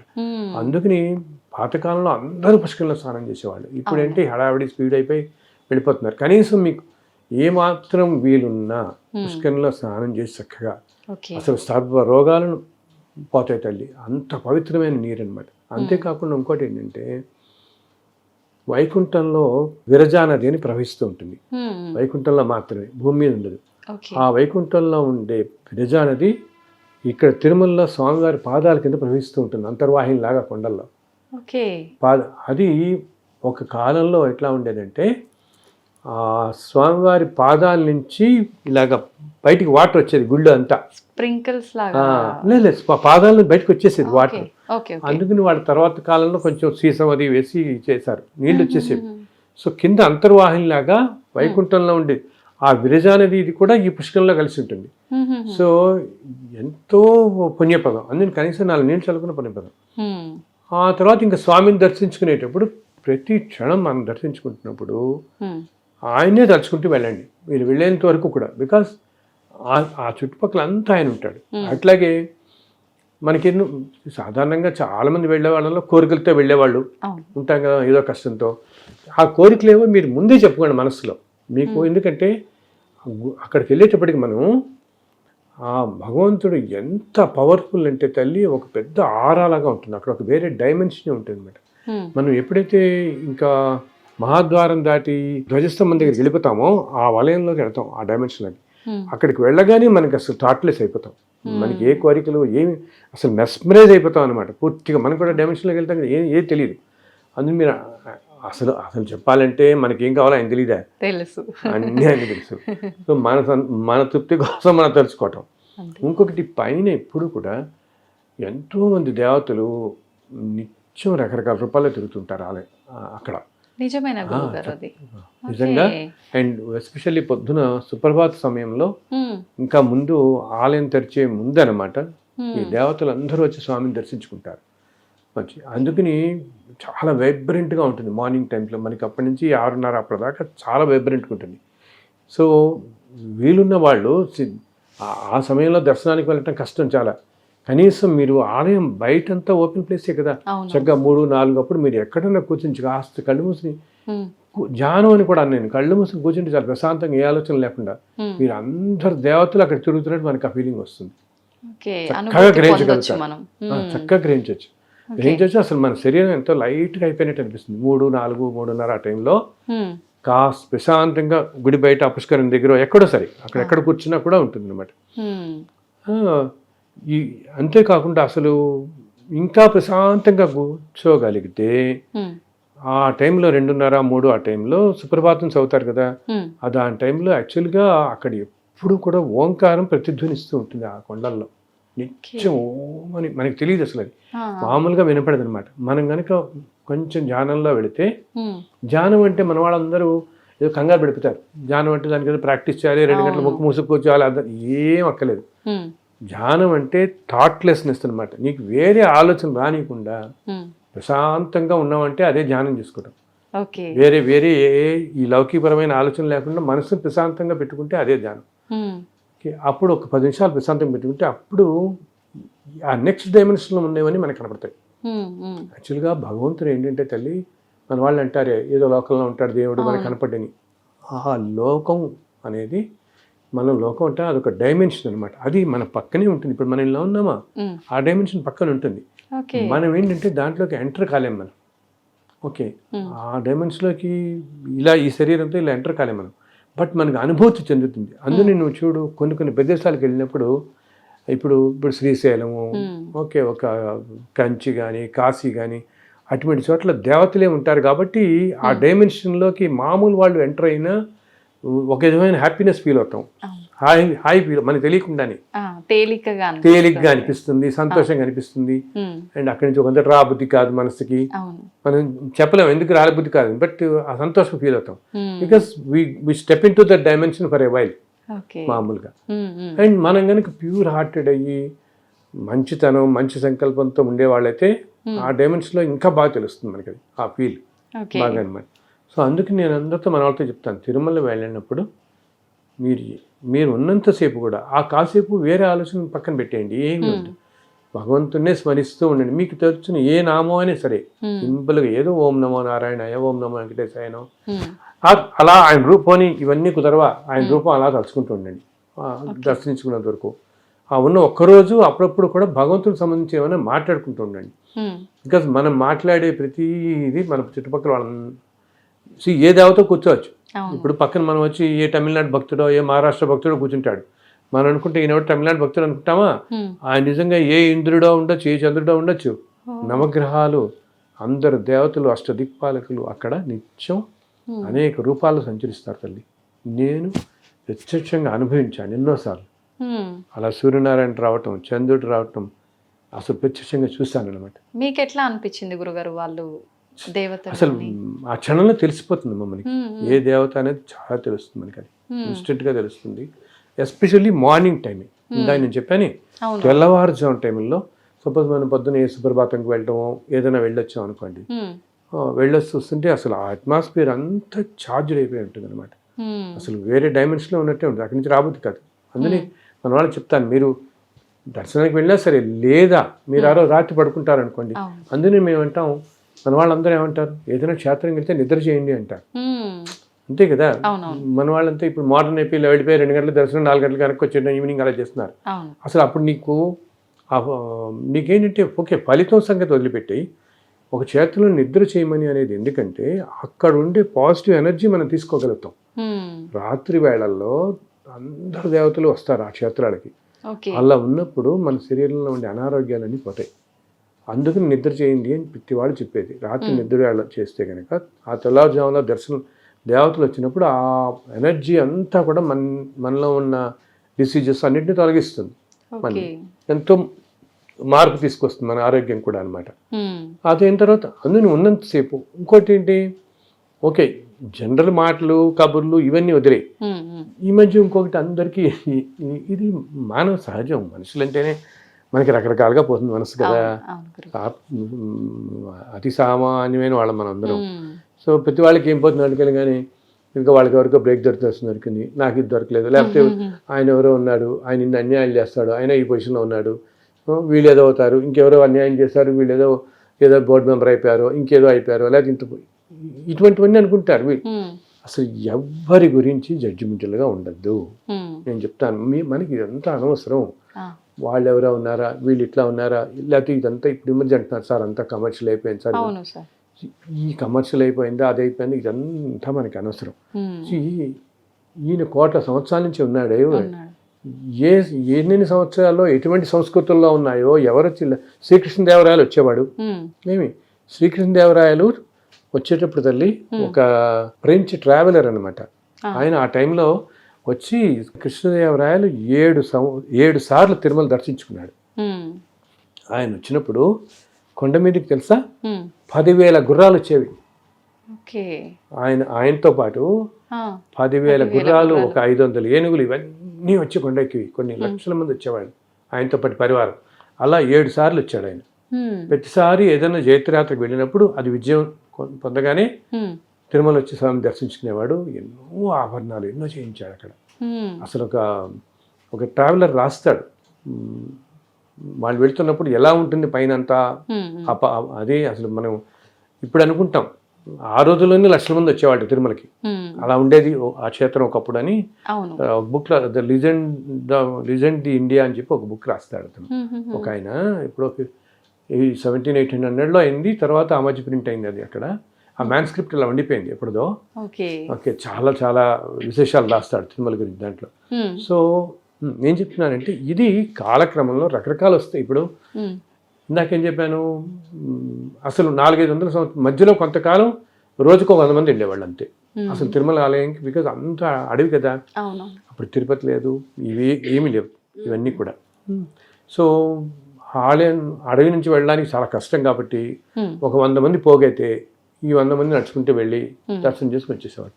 అర్చకులు కూడా ఏమిటి, పొద్దున 9 అలా వెళ్ళి సుప్రభాతం చేసి ఆలయాలు తెరిచి మళ్ళీ 4 గంటల కింద దిగిపోయేవాళ్ళు. చాలా కాలం క్రితం అలాగే జరిగేది. అసలు పైన ఊరు అనేది లేదు, తర్వాత వచ్చాయి. సో ఆ తర్వాత ఏమైంది, ఇంకా బ్రిటిష్ వాళ్ళు రావడం, చెప్పాను అప్పుడు మహంతులు వాళ్ళ పరిపాలనలో ఉంది, ఎన్నో జరిగాయి. అలాగే ఇప్పుడు ఇంకొకటి, ఇప్పుడు పరిపాలన జరుగుతుంటుంది, రేపు ఇంకొకటి ఉంటుంది. మనకి కావాల్సింది ఈ చుట్టుపక్కల ఇవన్నీ మారిపోతుంటాయి. నేను ఏమన్నాను, ఇవన్నీ మొదట్లో పొలాల మధ్య ఉండేది కూడా అన్నాను, ఊహించుకోలేం మనం. ఆ పొలాల తర్వాత ఏమైంది, చుట్టూత తోటలు ఉండేవి, బ్రహ్మాండమైన గార్డెన్స్ అన్నమాట, ఫ్లవర్ గార్డెన్స్. యాక్చువల్లీ తిరుమల పేరే పుష్ప మండపం అంటారు తిరుమలని, ఎందుకంటే అంత ఆయనకి పుష్పాలంకార ప్రియుడు, విష్ణు పుష్ప ప్రియుడు అంటాం కదా మనం, ఈయన అభిషేక్ ప్రియుడు, శివుడు పుష్ప ప్రియుడు. సో అందుకని ఎంతో మంది జమీందారులు పైన ఎన్నో తోటలు పెట్టారు. అన్ని ఇప్పుడున్న గెస్ట్ హౌస్లు ఉన్న చోట్ల అన్ని తోటలే. అందుకనే వాటిని ఇప్పుడు మనం రామ్ బగీచా అని ఎదుర్కొన్నా వింటామా, యాక్చువల్లీ రామ్ బగీచా అంటే తోట అనమాట. ఒకప్పుడు అక్కడ ఒక ఆయన కట్టించిన నార్త్ ఇండియన్స్ పెట్టిన ఒక పెద్ద తోట ఉండేది. సో అందుకని దాన్ని రామ్ బగీచా అనేవారు. అలా రకరకాల అన్ని పైన ఆ గెస్ట్ హౌస్ ఉన్న పేర్లు కొన్ని అలాగే ఉంచారు. ఈ కాట, ఈ మండపం, ఇవన్నీ అనమాట, ఈ పూలు తోటలన్నీ ఉండేవి, వాటి మధ్యలో ఉండేవాడు. అలా ఇప్పుడు ఇలా వచ్చింది. సో మనం ఇవన్నీ పట్టించుకోకూడదు. ఇప్పుడు రేపు పొద్దున కొన్ని వేల సంవత్సరాలు అయ్యేటప్పుడు ఇంకోటి ఏదో మారిపోతుంది, ఈ సంస్కృతి మారిపోవడంతో ఇవన్నీ.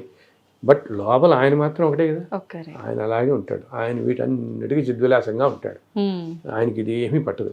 ఓకే, ఇది ఇలా నన్ను ఏమో జరుగుతున్నారు, ఆయన ఇంత అధర్మాలు జరుగుతున్నాయి, ఇన్యాయాలు జరుగుతున్నాయి, ఆయన ఏం చేయడంటే ఇది కాల ప్రవాహంలో ఎప్పుడూ రకరకాలుగా, కొంతకాలం ఇలా ఉంటుంది, కొంతకాలం ఇలా వెళ్తుంది, ఎన్నెన్నో అవుతుంటాయి. అన్నిటికీ సాక్షిభూతుడు ఆయన చూస్తుంటాడు. అది ఈ అధర్మాలు ఇవన్నీ మనం చేసుకునేవి కదా. సో మనం అక్కడికి, అంతేగాని ఆయనేం కావాలని ప్రకృతి విపత్తులో ఆయన ఏదో సృష్టించడు. మనుషులే అధర్మంగా వెళ్ళిపోయి అడవులు కొట్టేసి నేచర్ని అంతా ఇలా నాశనం చేసి ఇలా తెచ్చుకుంటున్నారు, కానీ ఆయన ఏం చేస్తాడు, ఆయన ఏం చేయడు. దానివల్ల వస్తున్నాయి ఇవన్నీ చెప్తే. సో లోపల ఉండేది ఆయన మాత్రం సిద్ధిలేసి ఉంటాడు. మనం వెళ్ళిన భక్తులు ఈ డైవర్షన్స్కి లోన్ కావద్దు అని చెప్తాను నేను. వీటికి లోన్ కాకుండా జస్ట్ చక్కగా వెళ్ళి ఆయన దర్శించుకోండి, ఉన్నంతసేపు స్వామిని ఆరాధించండి, 4 మంచి మాటలు చెప్పుకోండి, రండి. ఇవేమి ఈ చుట్టుపక్కల పరిస్థితుల గురించి ఆలోచించండి. బికాస్ అక్కడ ఇప్పుడు ఎవరికి తెలుసు మళ్ళీ అసలు ఈ జన్మలో రాగలుగుతామో లేదో, ఈ జన్మ వదిలే ఇంకో 100 జన్మ దాకా అడలేమో మనం.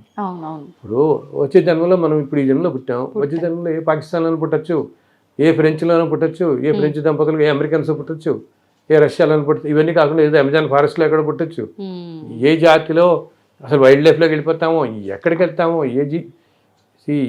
నెక్స్ట్ లైఫ్లో ఎక్కడికి వెళ్తామో అనేది తెలియదు. సో మళ్ళీ నువ్వు ఈ తిరుమలని కొన్ని 100 జన్మల దాకా నువ్వు ఇటు రాలేకపోవచ్చు. ఎంత ప్రెషియస్ మరి అది కదా ఆ టైం. అది మన వాళ్ళకి తెలుసు చాలా పవర్ ఉంది ఇదంతా. ఇది కూడా ఉంటే ఇంకా బాగా గ్రహించగలుగుతారు, ఆ శక్తిని ఇంకా బాగా గ్రహించగలుగుతారు. అట్లాగే కొండ మీద ఉన్నప్పుడు సూర్య నమస్కారం పెట్టుకోవడం అంటే చాలా మంచిది. సూర్యుడికి ఒక్కసారి వీలుంటే సూర్యుడు ఉన్న సేపు తిరిగి ఒక్క నమస్కారం. ఎందుకంటే సూర్యనారాయణ అంటే స్వామివారే కదా, సూర్యనారాయణమూర్తి. సో తిరుమల కొండ మీద సూర్యుని కనుక ఆరాధిస్తే ఎటువంటి అనారోగ్యాలైనా తొలగిపోతాయి అన్నమాట. ఎందుకంటే రథసప్తమి చాలా బాగా చేస్తారు అక్కడ. ప్రతి సంవత్సరం రథసప్తమి రోజున ఉదయం నుంచి మామూలు బ్రహ్మోత్సవాల రోజు వాహనాల సేవలు ఉంటాయి కదా, అలా ఆ రోజు పొద్దు నుంచి ఉదయం దాకా అన్ని వాహనాలు మళ్ళీ పెడతాయి. ఒకే రోజు అన్ని వాహనాలు చూడొచ్చు మనం. రథసప్తమి రోజు కొండ మీద ఉంటే పొద్దున 6 గంటలకి సూర్యప్రభ వాహనంతో స్టార్ట్ చేసి సాయంత్రం దాకా అన్ని 7 వాహనాలు మనం చూడగలుగుతాం. ఓకే. బ్రహ్మోత్సవాలు చేసే వాహనాలు. ఎందుకంటే సూర్యనారాయణుడు ప్రత్యక్ష దైవం కదా.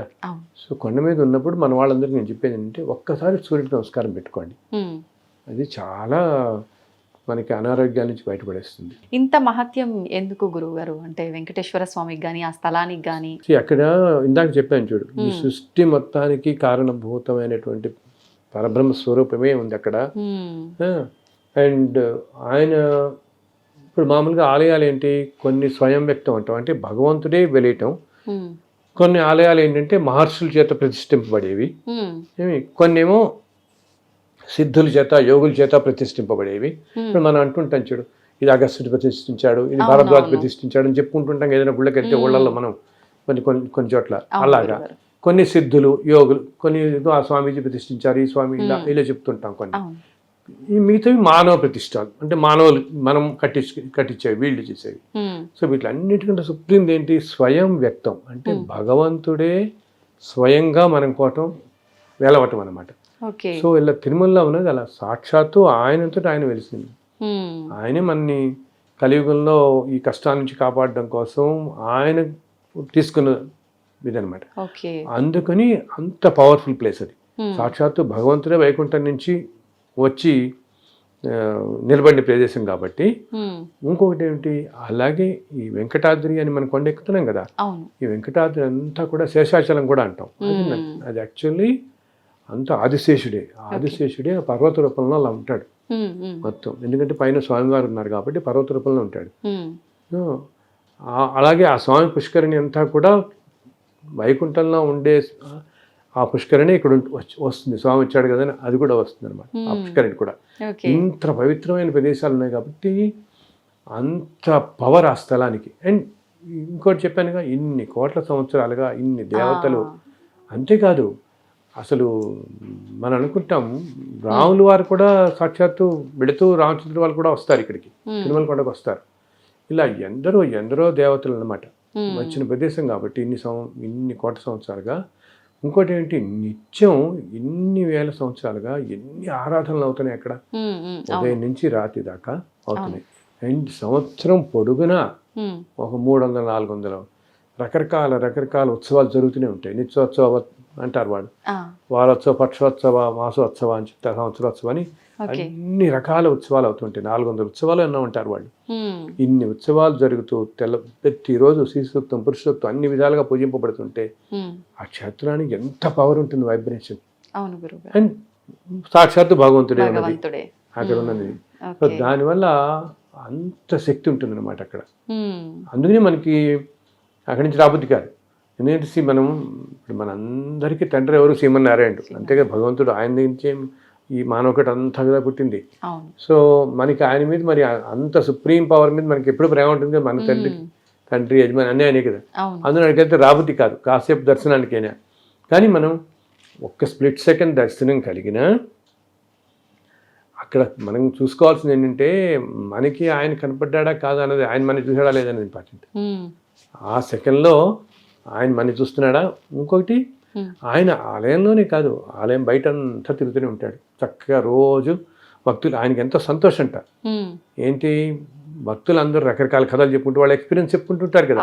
కాటేజీల్లో కూర్చుని నాకు ఎంతో గొప్పగా దర్శనం అయింది, నేను ఇలా అనుకోగానే నాకు తీరింది, నేను అందుకనే వచ్చాను, లేకపోతే నేను యూఎస్ నుంచి వచ్చాను, ఇలా వచ్చాను, ఇలా ఎంతోమంది నాకు తెలిసిన ఎంతోమంది భక్తులు. కొంతమంది అయితే ఎంత సింగపూర్లో నాకు తెలిసిన ఒక భక్తుడు ఉన్నాడు, చాలా స్వామివారికి ఎంతో గొప్ప భక్తుడు. ఆయన ప్రతి నెల సింగపూర్ నుంచి వచ్చి స్వామిని దర్శించుకుని వెళ్తాడు. వినోద్ అని చెప్పి చాలా భక్తుడు అనమాట. అది ఎంత పవిత్రమైన ప్రదేశం, ఎంత పవర్ఫుల్ ప్రదేశం కాకపోతే అలా లాగేస్తుంది మనిషిని. ఎంత అచంచలమైన భక్తితో వచ్చేవాళ్ళు ఎలా ఉంటారు అక్కడికి. సో ఎంతో ఆతృతో అలా వచ్చే భక్తుల కోసం ఆయన ఎదురు చూస్తుంటాడు. వాళ్ళు అంటుంటారు ఆ స్వామివారు అసలు ఆయన, మనం ఇందాక నేను చెప్పాను శిలగా మనల్ని భ్రమింపజేస్తున్నాడు అంట. అంటే మనందరినీ అలా మాయలో పడేస్తున్నాడు, శిలగా కనపడుతున్నాడు, కానీ నిజంగా భగవంతుడే అక్కడ సాక్షాత్తు ఉంటున్నాడు. ఒక్కోసారి నేను ఈ మధ్య లాస్ట్ టైం వెళ్ళినప్పుడు 2 సార్లు వెళ్ళాను ఆ రోజు దర్శనానికి. పొద్దున వెళ్తున్నప్పుడేమో ఇలా మామూలుగా చూస్తున్నట్టు కనపడింది, తర్వాత నేను వెళ్తున్నప్పుడేమో ఇలాంటి చిరునవ్వు అవుతూ కనపడ్డారు. అంటే మీకు విగ్రహ రూపం కనిపించదా గురుగారు? ఇంకా విగ్రహ రూపంలోనే నీకు అది తెలుస్తుంది వెంటనే. ఓకే, ఒక్కసారి చిరునవ్వు అవుతున్నట్టుగా ఆయన ఒళ్ళు చదిరిస్తుంది మనకి తలుచుకుంటేనే, చెప్తుంటేనే. ఇది చాలా మంది చెప్తారు, అక్కడ ఉన్న అర్చకులు చెప్తారు, అర్చకులు నిత్యం ఉంటారు కదా, వాళ్ళు చెప్తుంటారు స్వామి మొహంలో మాకు ఎంతో ఆనందం కళ కనపడుతుంటుంది. అంటే ఎవరు మహాభక్తులు ఎవరో వస్తున్నాడు ఈరోజు, స్వామి కూడా చాలా సంతోషపడుతుంటారు, చాలా సంతోషపడుతున్నారు వాడు అని చెప్పేసి అట్లా అని. అందుకని పైన కొండ మీద ఆయన ఎప్పుడు మన మధ్య తిరుగుతూ ఉంటాడు రకరకాల రూపాల్లో. ఏదో మనం చూడు, ఒక్కోసారి మనం ఏదైనా మాట్లాడుకుంటున్నప్పుడు ఎవరో ఏది పని లేనట్టుగా వచ్చి మన పక్కన కాసేపు కూర్చుని అలా వెళ్ళిపోతారు. ఓకే, మనం అలాగే ఏదో ఏ టీ కాఫీ తాగడానికి ఏదో చెట్టు కిందకి వెళ్ళి తాగుతుంటామా, ఎవరో వచ్చి మనం ఏదో మన ఫ్రెండ్స్తో చెప్పుకుంటుంటాం, ఇందాక దర్శనం అయింది, అయితే రేపు పొద్దున్న దర్శనం ఉంది, నేను 4 ఏళ్ళ క్రితం ఇలా వచ్చాను, నాకు ఇంత అద్భుతం, ఇవన్నీ జరుగుతుంటే ఇటువంటివన్నీ ఎవరో ఒక కాళ్ళు వచ్చి ఆయన కూడా టీ తాగి వెళ్ళిపోతుంటాడు, మనతో మాట్లాడి ఏదో చిరునవ్వునే వెళ్ళిపోతాడు. అతనేంటి సాక్షాత్తు స్వామివారే. ఆయనకి చాలా ఇష్టం అన్నమాట భగవంతుడి గురించి చెప్పుకుంటున్నా లీలలు వింటుంటే. ఏంటి వీళ్ళందరూ అంత మార్గంలో ఉన్నారు కదా, మరి అంత భక్తి మార్గంలో ఇలా ఉన్నారు మైమరిచి. ఎవరైతే అంత ప్యూర్ హార్ట్స్తో ఉంటారో, మనస్సుతో, వాళ్ళ దగ్గర ఆయన అంటాడు కదా, నా లీలలు కానీ నా ఇది కానీ ఎక్కడ ఉంటాయో నేను అక్కడ ఉంటారు, కూర్చుని ఉంటాడు, అక్కడే టెస్ట్ వచ్చి కూర్చుంటాడు. గాత్రం ఎవరైతే పాడుతుంటారో కీర్తనలు ఇవన్నీ, అలాగే ఆయన విశేషాలు చెప్పుకున్నప్పుడు కూడా కూర్చుంటాడు. అందుకని ఆ ప్లేస్ అంత పవర్ఫుల్ అయింది. ఎందుకు ఇందాక అన్నావే, ఇంత శక్తివంతమయ్యి మనకి వెళ్ళటానికి ఇంత కష్టమైనా వెళ్ళిన తర్వాత ఒక్క స్ప్లిట్ సెకండ్ దర్శనం మనకు వచ్చేది, కానీ మళ్ళీ లాగేస్తుంటది కదా, మళ్ళీ వెళ్ళాలి, మళ్ళీ వచ్చినప్పటి నుంచి మళ్ళీ ఎప్పుడు వెళదామా. అండ్ ఇంకొకటి, మన సంకల్పం గట్టిగా ఉంటే తల్లి ఆయన ఏదో ఏర్పాటు చేసేస్తాడు. నేను చాలాసార్లు చూస్తున్నాను, వెళ్ళాలి ఇలా అనుకున్న వాళ్ళకి గబుక్కుని ఆ పక్కింటి వాళ్ళు రమ్మటం, ఎవరో తెలిసి వాళ్ళు రమ్మటం, నేను కూడా తీసుకెళ్తాం 10 మాతో పాటు, గబుక్కుని అది జరిగిపోతుంది. మన సంకల్పం లేకుండా వెళదాలే పర్వాలేదు అనుకున్న వాళ్ళకి ఇది ఒకటి జరగదు. అది మాత్రం మనం ఎప్పుడూ తక్కువ చేయకూడదు అక్కడ. బికాస్ ప్రతి అక్షరం నిజమనే, ప్రతి మనం మాట్లాడే ప్రతి మాట చక్కగా వింటూనే వింటున్నాడు, అన్నీ వింటుంటారు చక్కగా అని చెప్పని. ఇందాక సర్వవ్యాప్తి నారాయణుడు అని అంటారు, మొత్తం వ్యాపించి ఉన్నవాడు. గురుగారు, మీకు ఇప్పటికీ భగవంతుడు దర్శనం కలుగుతూ ఉంటుందా? చాలా పెద్ద ప్రశ్న వేశావు. కలుగుతుందమ్మా, కానీ చెప్పాను కదా రకరకాల రూపాల్లో దర్శనం ఇస్తుంటాడు ఆయన. ఎన్నెన్నో ఇప్పుడు చెప్పానుగా, ఈ పుస్తకాలని రాస్తున్నప్పుడు శ్రీకృష్ణుడు మీద రాసినప్పుడు, లక్ష్మీనరసింహ స్వామి మీద రాసినప్పుడు, అమ్మవారి మీద, శివుడి మీద, రావుల వారి మీద, రావుల వారి మీద రాసినప్పుడు అయితే అసలు రాయక ముందే నాకు ఒక రోజు రామచంద్రుల వారు, ఆంజనేయుడు అలా వచ్చి దర్శనం ఇచ్చారు నాకు. ఆ తర్వాత నేను రామరక్షావతం అని ఒక బుక్ రాశాను అనమాట. సో ఎన్నోసార్లు ఎన్నో రూపాల్లో తెలుస్తుంది. అంటే మనం ఏం లేదు తల్లి, మనం చాలా ప్యూర్ మైండ్తో ఉంటే ఆయన అలా కూర్చోడు, చక్కగా వచ్చి కూర్చున్నాడు మనకు తెలుస్తుంది కూడా, భగవంతుడు ఉన్నాడు మన పక్కనే అని తెలుస్తుంది. అది దానికి కావాల్సిందల్లా ప్యూరిటీ ఆఫ్ థాట్. నేను అందరూ అదే చెప్తాను, మనస్సు స్వచ్ఛంగా. ఇప్పుడు మనం భక్త కన్నప్ప, భక్త రామదాస్ ఇవన్నీ చదువుతాం కదా, ఎన్నో మనం మహాభక్తుల గురించి చదువుకుంటాం కదా. వాళ్ళందరూ భక్త కన్నప్ప అనుకో, వాళ్ళేం పెద్ద పెద్ద యాగాలు యజ్ఞాలు చేసిన వాళ్ళు కాదు కదా. ప్యూరిటీ అనమాట, మనస్సు స్వచ్ఛంగా ఉంటే భగవంతుడు అలా టెస్ట్ వచ్చి కూర్చున్నాడు పక్కన. సో అలా నేను గమనించాను ఎన్నో. ఇప్పుడు ఎప్పుడన్నా నేను ఇలా అన్నా అని చెప్తున్నాను, ఎప్పుడన్నా నాకు కొంచెం మనసు ఏదైనా చికాగ్గా ఉందనుకో, ఏదో ఒకటి ఏదో కారణం తెల్లాలేస్తే మనం నిత్యం ఎన్నో ఉంటాయి కదా మన దైనందిన లైఫ్లో, జీవితంలో. వెంటనే నాకు గబుక్కుని ఏదో ఒక ఫోన్ వస్తుంది, మేము ఏదో తిరుమల నుంచి మాట్లాడుతున్నాం అంటే మీ పుస్తకం ఇందాక ఇక్కడ నాకు దొరికిందండి, ఇలా జరిగిందండి, ఏదో ఒకటి ఆయన క్షణంలో చూపిస్తాడు. ఎందుకంటే మన మనసులోనే గ్రహిస్తారు కదా, అవును. వెంటనే నాకు మన మూడు మార్చేస్తాను. ఉమ్, ఆరు ఒక్కోసారి గబుక్కుని అన్ఎక్స్పెక్టెడ్గా ఎవరో ఒకళ్ళు వచ్చి తలుపు కొడతారు. ఉమ్, తలుపు కొట్టి ఈ కాసేపు కూర్చొని ఏవో అవి మాట్లాడతారు, ఇంకా మళ్ళీ జన్మలో నాకు కలవరు.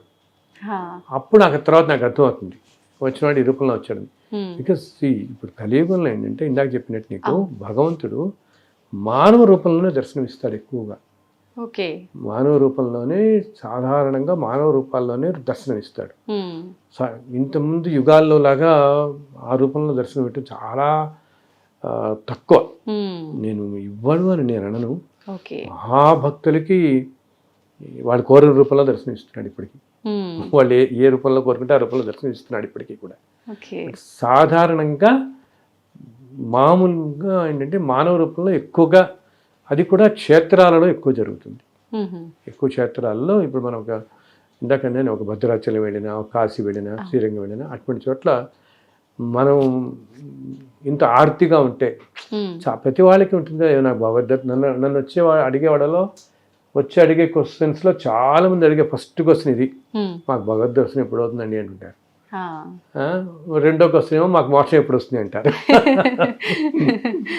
ఉమ్, నేను భగవంతుడి దర్శనం నేను చెప్తాను ఇట్లాగే, ఆయన Okay. మీరు ఆర్తిగా చక్కగా ఉంటే తప్పకుండా ఆయన ఇస్తాడు, ఉమ్, తప్పకుండా కనపడుతుంది అని మీకు తెలుస్తుంది కూడా. ఇప్పుడు ఒకటి ఏంటి, ఉమ్, మనకి దర్శనం అవ్వటం ఒకటి, తెలవటం ఒకటి. ఇప్పుడు తెలియకుండా వెళ్తే మనకి ఆ తృప్తి ఉండదు కదా, మళ్ళీ ఉండదు. ఉండదు కదా, అనుభూతి చెందాలి. అనుభూతి కూడా చెందాలి కదా. ఉమ్, సో అది కూడా జరుగుతుంది.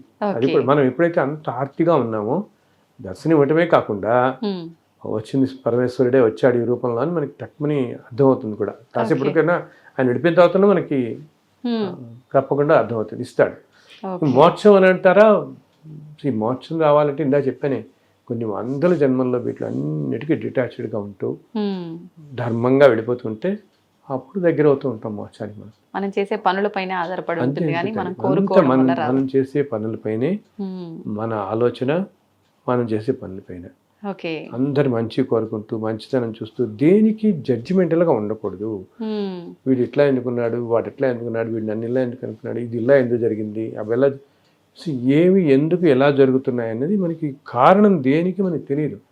ఈ కారణాలన్నీ కూడా ఏదో జన్మల నుంచి ఇన్ని జన్మల్లో వస్తుంటే ఏ జన్మలో వాళ్ళు ఏం చేసుకున్నారో మనం ఏం చేసుకున్నామో అవును, వీటన్నిటికీ కారణం ఏమిటనే తెలియదు. అందుకని మనం ఎవరిని జడ్జ్ చేయకూడదు. ఉమ్, అసలు ఏం మనకి ఏదైనా కష్టం అని కలిగినా ఏమో మనం ఏదో చేసుకున్నదని మనకు కష్టం కలిగింది అనుకోవటం, ఉమ్, నాయన ఇది తట్టుకునే శక్తి అంటాం వాడిని. అంతే. ఇందాక చెప్పాను కదా, నలుగురికి తోచినంతలో సహాయం చేయటం, హాయ్. అది కాపాడినట్టు ఏది కాపాడుతుంది అందరూ. ఉమ్, అది కూడా ఏంటి, నీకు ఏముండక్కర్లేదు. నీకు సపోజ్ ఏదో 5,000 జీతం వస్తున్నావు అంటారు నెలకి, పాపం అతి సామాన్యులు. అవును. వాళ్ళు ఒక 50 రూపాయలు పాపం అలా వెళ్తున్నప్పుడు 20 రూపాయలు 30 రూపాయలు చేయండి వాళ్ళకి. ఆర్తితో మనం చేస్తుంటే దాన్ని చక్కగా భగవంతుడే స్వీకరిస్తాడు. మనం అనుకుంటున్నాం ఎవరికో ఇస్తున్నాం అని, కానీ అది భగవంతుడికి వెళుతుంది చక్కగా ఆ దానం.